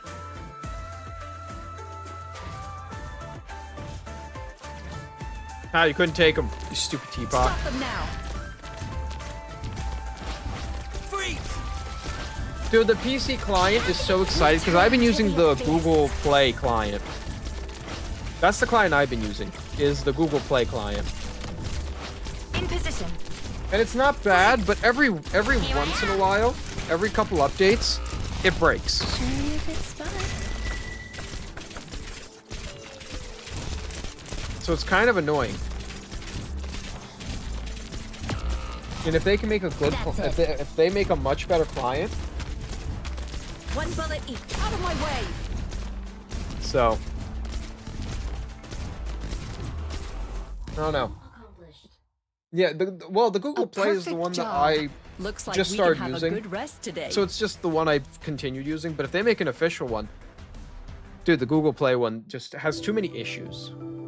Too many issues keep happening on the Google Play one. Because there was like 3 days I couldn't play Arknights. Just straight up could not play because Check your gear it was just a before black departing. screen forever. And no matter what I did, no matter if I restarted my computer, no matter what I had to do, it didn't work. Thrust. So them making an official client is the best thing I think they've ever decided. In my opinion. It sucks it's still a month away, and we're gonna get the 6.5 anniversary before Understood. that. Here I It am. would have been a good release with the 6.5 anniversary. think you'll get away? But I can't complain, you know. We're counting on you again today, little apple. I really can't complain. They made it. Down you go. Out of my way. But the next one, the next update is the limited characters when we need them. Gather around me, guys. And the issue is, I don't know. And for me, I have to Bye. go task manager normally. Hiya. Just like shooting It nails also lags outward. up my system for some reason. Damn. On standby. I don't have that issue. We're counting on you again today, little apple. I've never had that issue. But to be honest, if you go into settings, what you could put when you close the window, Out of my way. it closes Google Play for you. Down you go. So maybe you have that turned on? I don't know. No escape. Thunder roar. But like, we're finally getting that update. The live stream is coming, which is Saturday. Stop still. Which is right after like the Norway game, I think, right? Like soon after the Norway game. I've been into FIFA. I don't normally watch sports, but the World Cup is like an exception to me. You know? Charging. I don't know if anyone else has that type of thing. But the World Cup is kind of fun to watch. Looking after everyone's health is my They only showed up the greatest past few months. motivation. Yeah, it's because Google. I'm 18% sure Google's been using what is it called, vibe coding. I think that's what it's called. Where like AI is programming for it, and it's YouTube's been having a lot of issues on my mobile Keep an eye on my device. back. And it's been so annoying. Good Another scenery thing- here, Doctor. I think we're just going on a tangent about anything Google does right now, but Everyone, follow me. did you anyone notice that YouTube Shorts Just a lost the plan. dislike button? They just deleted the dislike button. Understood. Where do you think you're going? It's just gone. Gather up, my rats. I have to get serious now. That was a crazy thing You for me are to the see. one who woke me. Because, like, I very rarely watch YouTube Shorts already. And anytime I get that stupid AI voice, or it's like I can tell it's an AI video within 1 millisecond of just seeing it, I immediately put a dislike, and it stopped recommending me AI Serious videos. now. And it was beautiful. But now AI videos are being recommended to me again, and I can't dislike them. Bye. I think that was a big mistake on their part. She's pulling the trigger. I think that was a huge mistake and a huge On loss, standby. taking away the dislike Serious button. now. But also, when people make YouTube Shorts now, and the only reason I know is because when I make a YouTube Short, there's an option to say, is your video AI, yes, no, or you can click nothing. Freeze. I'm going to be honest with you. Gather around me. They're not for valueless I- ones. I was part of the problem. I always dislike like AI videos, so those videos probably got a lot of dislikes from people like me and others who just dum, dum, dum. Oh, Arknight's stream is on the 11th? I thought it was the 10th. Did I mix up Enfield and I know Arknight's Enfield it. and OG Arknights both have a stream. They're a day apart. Thunderstorm. Out of One my Saturday, way. one Sunday. To be honest, I'm a little more excited about the Arknights one. That's also because, you know, the 6.5 anniversary. Earlier. I can finally get a finally get Wang. Even though I don't care about Wang, I just like the funniness of Wang.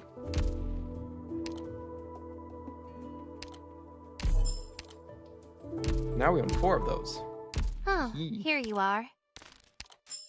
And I completed all my daily tasks. Not my weekly, but my daily tasks are done. I should probably get Mudrock to 50, shouldn't I? Oh my god, I didn't even level up your skills all the way? Oh, and I still can't. Okay.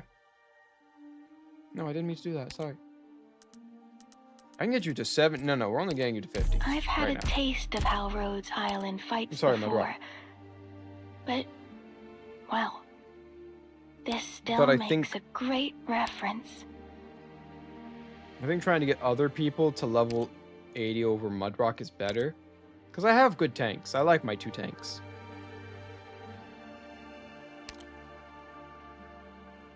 To be honest, if I want to level up anyone, it might be you. To try to get you to 80. So we could try to ascend you. The training paid off. Not bad. I think that might be my move. The Enfield's live stream is in 8 hours. Oh boy. I forgot that they're early in the morning. For me. In my time zone. In 8 hours, it will be about 8 a.m., 9 a.m.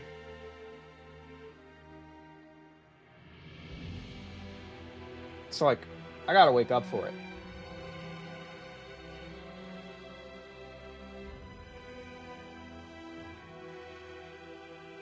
Okay. 6. Okay. And I've also been saving every pull I've gained. Look at this. This is 30 pulls. This is like 50 pulls. So we got like 80 pulls. 7:30 EST. Renfield. Oh, that's so early. I'm definitely gonna watch it though. Oh, speaking of that, I kind of want to buy this. Can't even lie to you guys, I really want to buy this.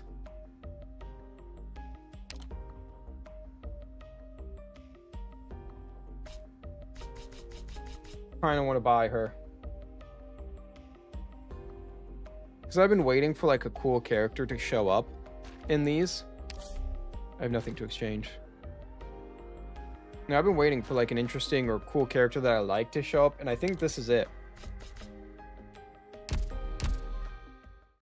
Right? Plus, whatever pulls they give you from, what's it called? They're probably going to give you pulls for like the event. And then the 2 anniversary things I was part of, you get a free pull every day. Yeah, I'm thinking about just grabbing her. I'm not going to pull for her. I'm just thinking about just grabbing her. Because everyone told me she was a good character. And you know, I'm going to do it. Screw it. New character. Ascalon should have showed you my files. Messenger or mercenary, you ask? Doesn't matter. All you need to know is that I'm not after your life for now, Doctor. Well, I feel somewhat safer now. I think.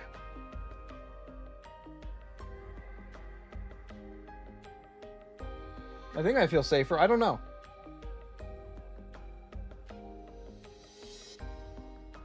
So I think since I'm guaranteed 100 pulls for that banner. We as of right now have a guaranteed 100 pulls for that banner. Are you sure I need think to that's watch pretty good. these? Back in Casdell, you used to lead my people. I think we're gonna get Wang. I think we're gonna get one Wang. I think I'm only gonna get a single Wang. I will not get multiple Wangs. We will get one Wang. We get one. And then I might get other stuff, but I think I'm only gonna get one Wang.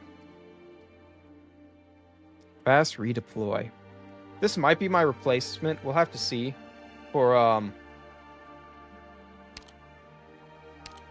because I've been using Gravel and I've been wanting to, like, I've been looking for characters I could replace, and she might be the one. But I also know a lot of people said Crown Slayer is also a good one, so it's like I gotta figure out which one I want to do. But yeah, no. So tomorrow, I'm going to watch the Niece is really good. Well, see, you got the point. All right. Well, now I own her. Ha ha. But tomorrow we'll be watching Enfield's live stream to see what's new for Enfield.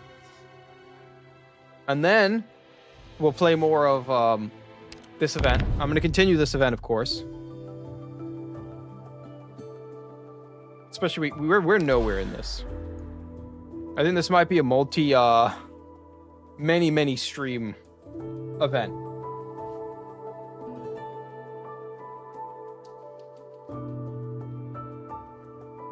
Okay.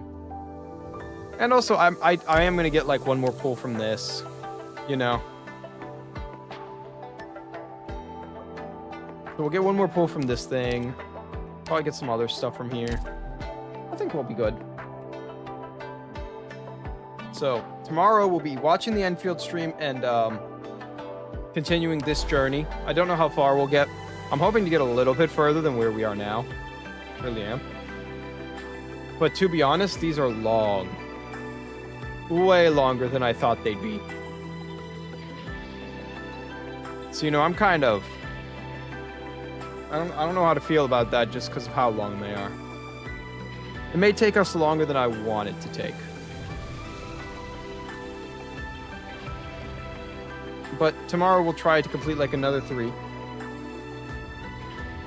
Well, if tomorrow, right, Friday we do 3.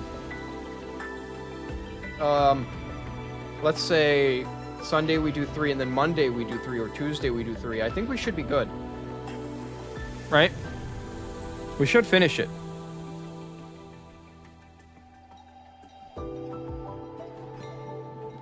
I'm just trying to think of, because I know there's always like the pure story ones, but those ones are sometimes super long or sometimes super short, and I never know how to feel about them. Because some of them are like the longest things, but sometimes they're the shortest. So I imagine we'll do number 3. Oh, this is also a 9-stage event. Ooh. Okay, so we finished 2. So tomorrow, hopefully we'll do 3, 4, and 5. If 3, 4, and 5 are the next ones, there might be like one of those pure reading chapters in between that I don't know. But we'll try to finish 3 through 5, and if there's a reading chapter, we'll try to finish it too. If there's any between there. And then the next day... The next day we would do 6, 7, 8, right?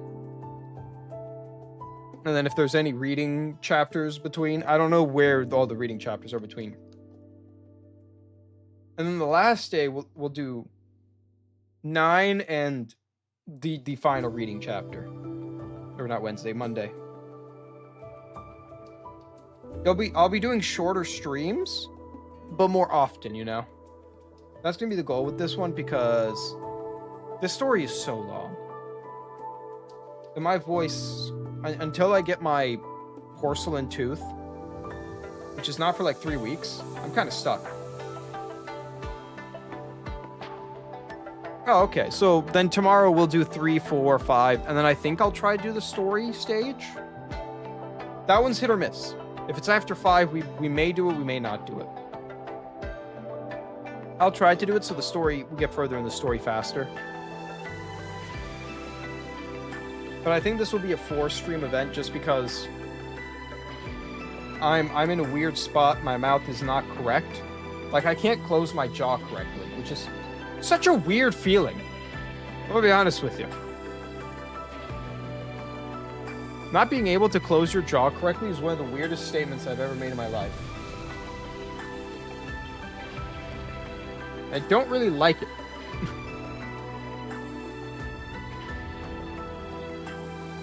That's true, the event does become permanent, but I would like to try to finish it while the event's going, because I feel like...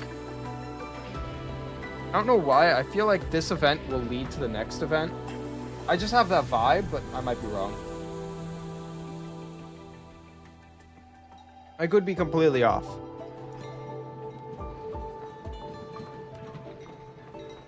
But this will be the end of today's stream.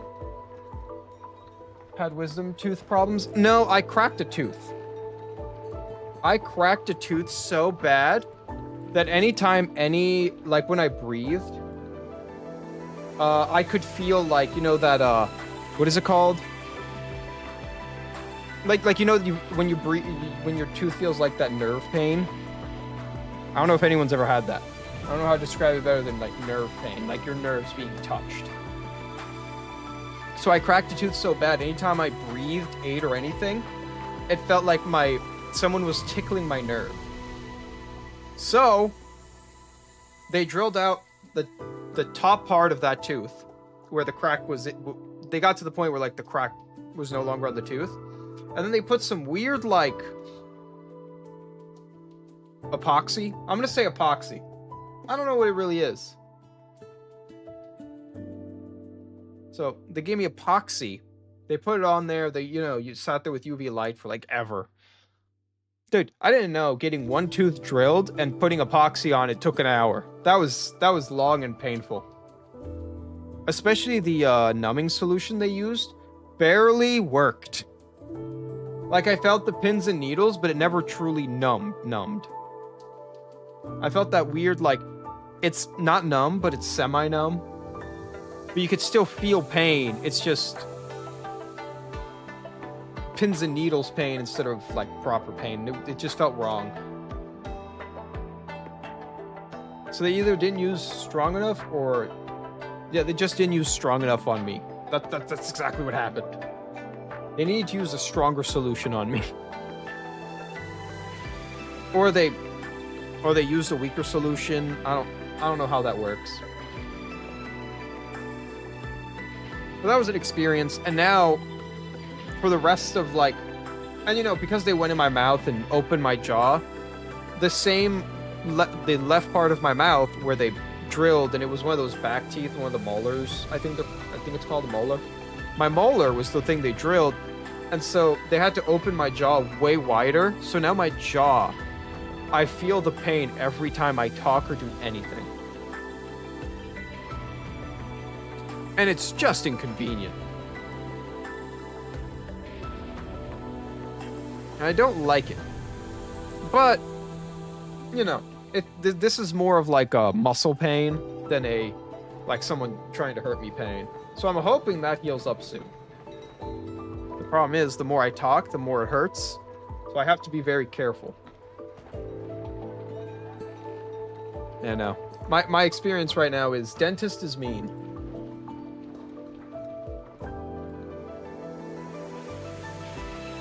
So, but hopefully, yesterday was so, I went to stream yesterday, but it was so bad. It was so bad yesterday, I literally could not get out of my bed or even eat. Today, I can talk, I can eat soft foods.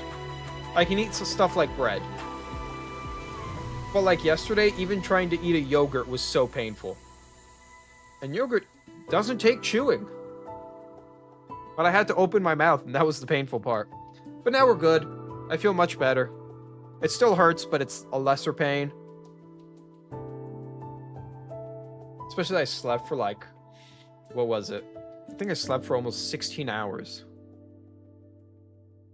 The only problem was I woke up starving this morning because I didn't eat all yesterday because of the pain. So when I woke up, I went and just grabbed, I have a box of croissants. I just grabbed the whole box and just started munching like a little demon. I just sat there, num num num num num num num num. But today I tried to eat like chicken. That was, I tried to eat a little bit of chicken, and that was a bad decision. It was just too chewy. At least bread, you don't have to chew like a crazy amount, especially because it's like a croissant has very little like actual substance. The problem is I need to eat. You need to eat and feel better and heal. But I myself don't want to do all that. I'm just, you know, I'm in an interior fight with myself. Speaking of that, after this stream, I'm just gonna make spaghetti. No meat, just spaghetti. Just plain spaghetti.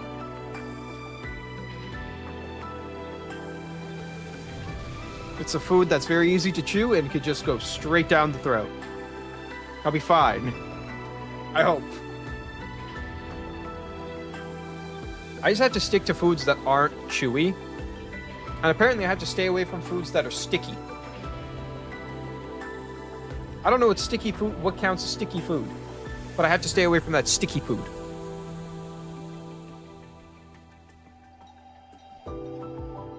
That was my experience yesterday. I woke up. I had like 2 hours of sleep before the dentist. Then my dentist numbed me. Then I went home and went right back to bed and didn't wake up for ever.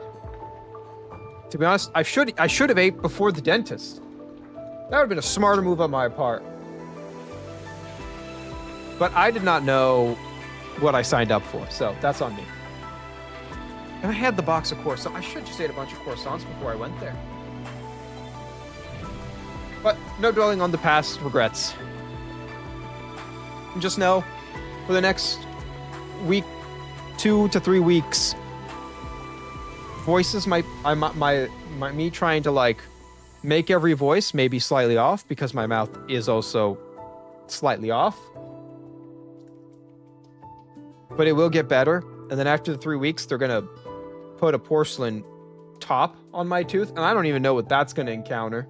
Because I thought them dealing with the cracked tooth and they were going to do it all in one day. But apparently the porcelain tooth I have to wait like 3 weeks for a porcelain tooth.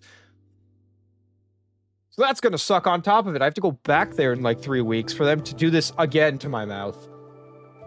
Remove the epoxy they put in and put in an actual like proper porcelain tooth, and I'm just gonna be in pain for that too.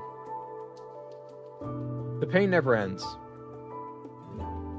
But after the porcelain tooth, like a week after the porcelain tooth, all my pain should be gone and my teeth should be back to normal. And I will be back to a happy camper. Probably. You know, I can't say 100%. I thought I'd be back to a proper camper yesterday after the, like, maybe, like, you know, 2 hours after the dentist. I would have been back to normal. Not the truth. So, maybe I'm overhyping myself. But I'll always hope for the best, plan for the worst. It's always the plan. Also why I did it when I don't have work. I did it on my day off. And good thing that I had my 2 days off are during the week. Because, man, if I went to work, I'd be crying.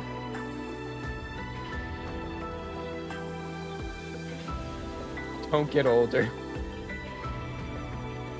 This is not even an older thing. This is literally just me being an idiot. In 2 days. Don't get older. I'm not even old. I'm very young. It's just, I'm an idiot. This is young stupidity. That's also not the first time I have cracked or chipped a tooth in my life. So this is a constant issue for me. As my dentist says, I have a very strong jaw. So I have to actually not use full force to eat food. But like how... I don't know how to control my jaw. That's the better word to say. Also, I think my doctor fucked up and chipped a little bit of my cheek. You know, because he put the drill in my mouth, and I think he actually hit my cheek a little bit, and that's why my cheek is a little bit inflamed. And he told me that he told me there was a high chance of that happening. Because it's so far back that the cheek will probably get in the way every once in a while, so... That one he warned me and gave me pain relief medication for. Respect the dentist for that. The dentist knew about that one. He didn't think my jaw would hurt so much. Check Silver Palace before. Ooh. Okay, I do have to watch it. We'll have to watch the Silver Palace, because that game I'm kind of excited about. I do need to control my chewing. And it's a thing I'm going to have to just work on slowly from here on out.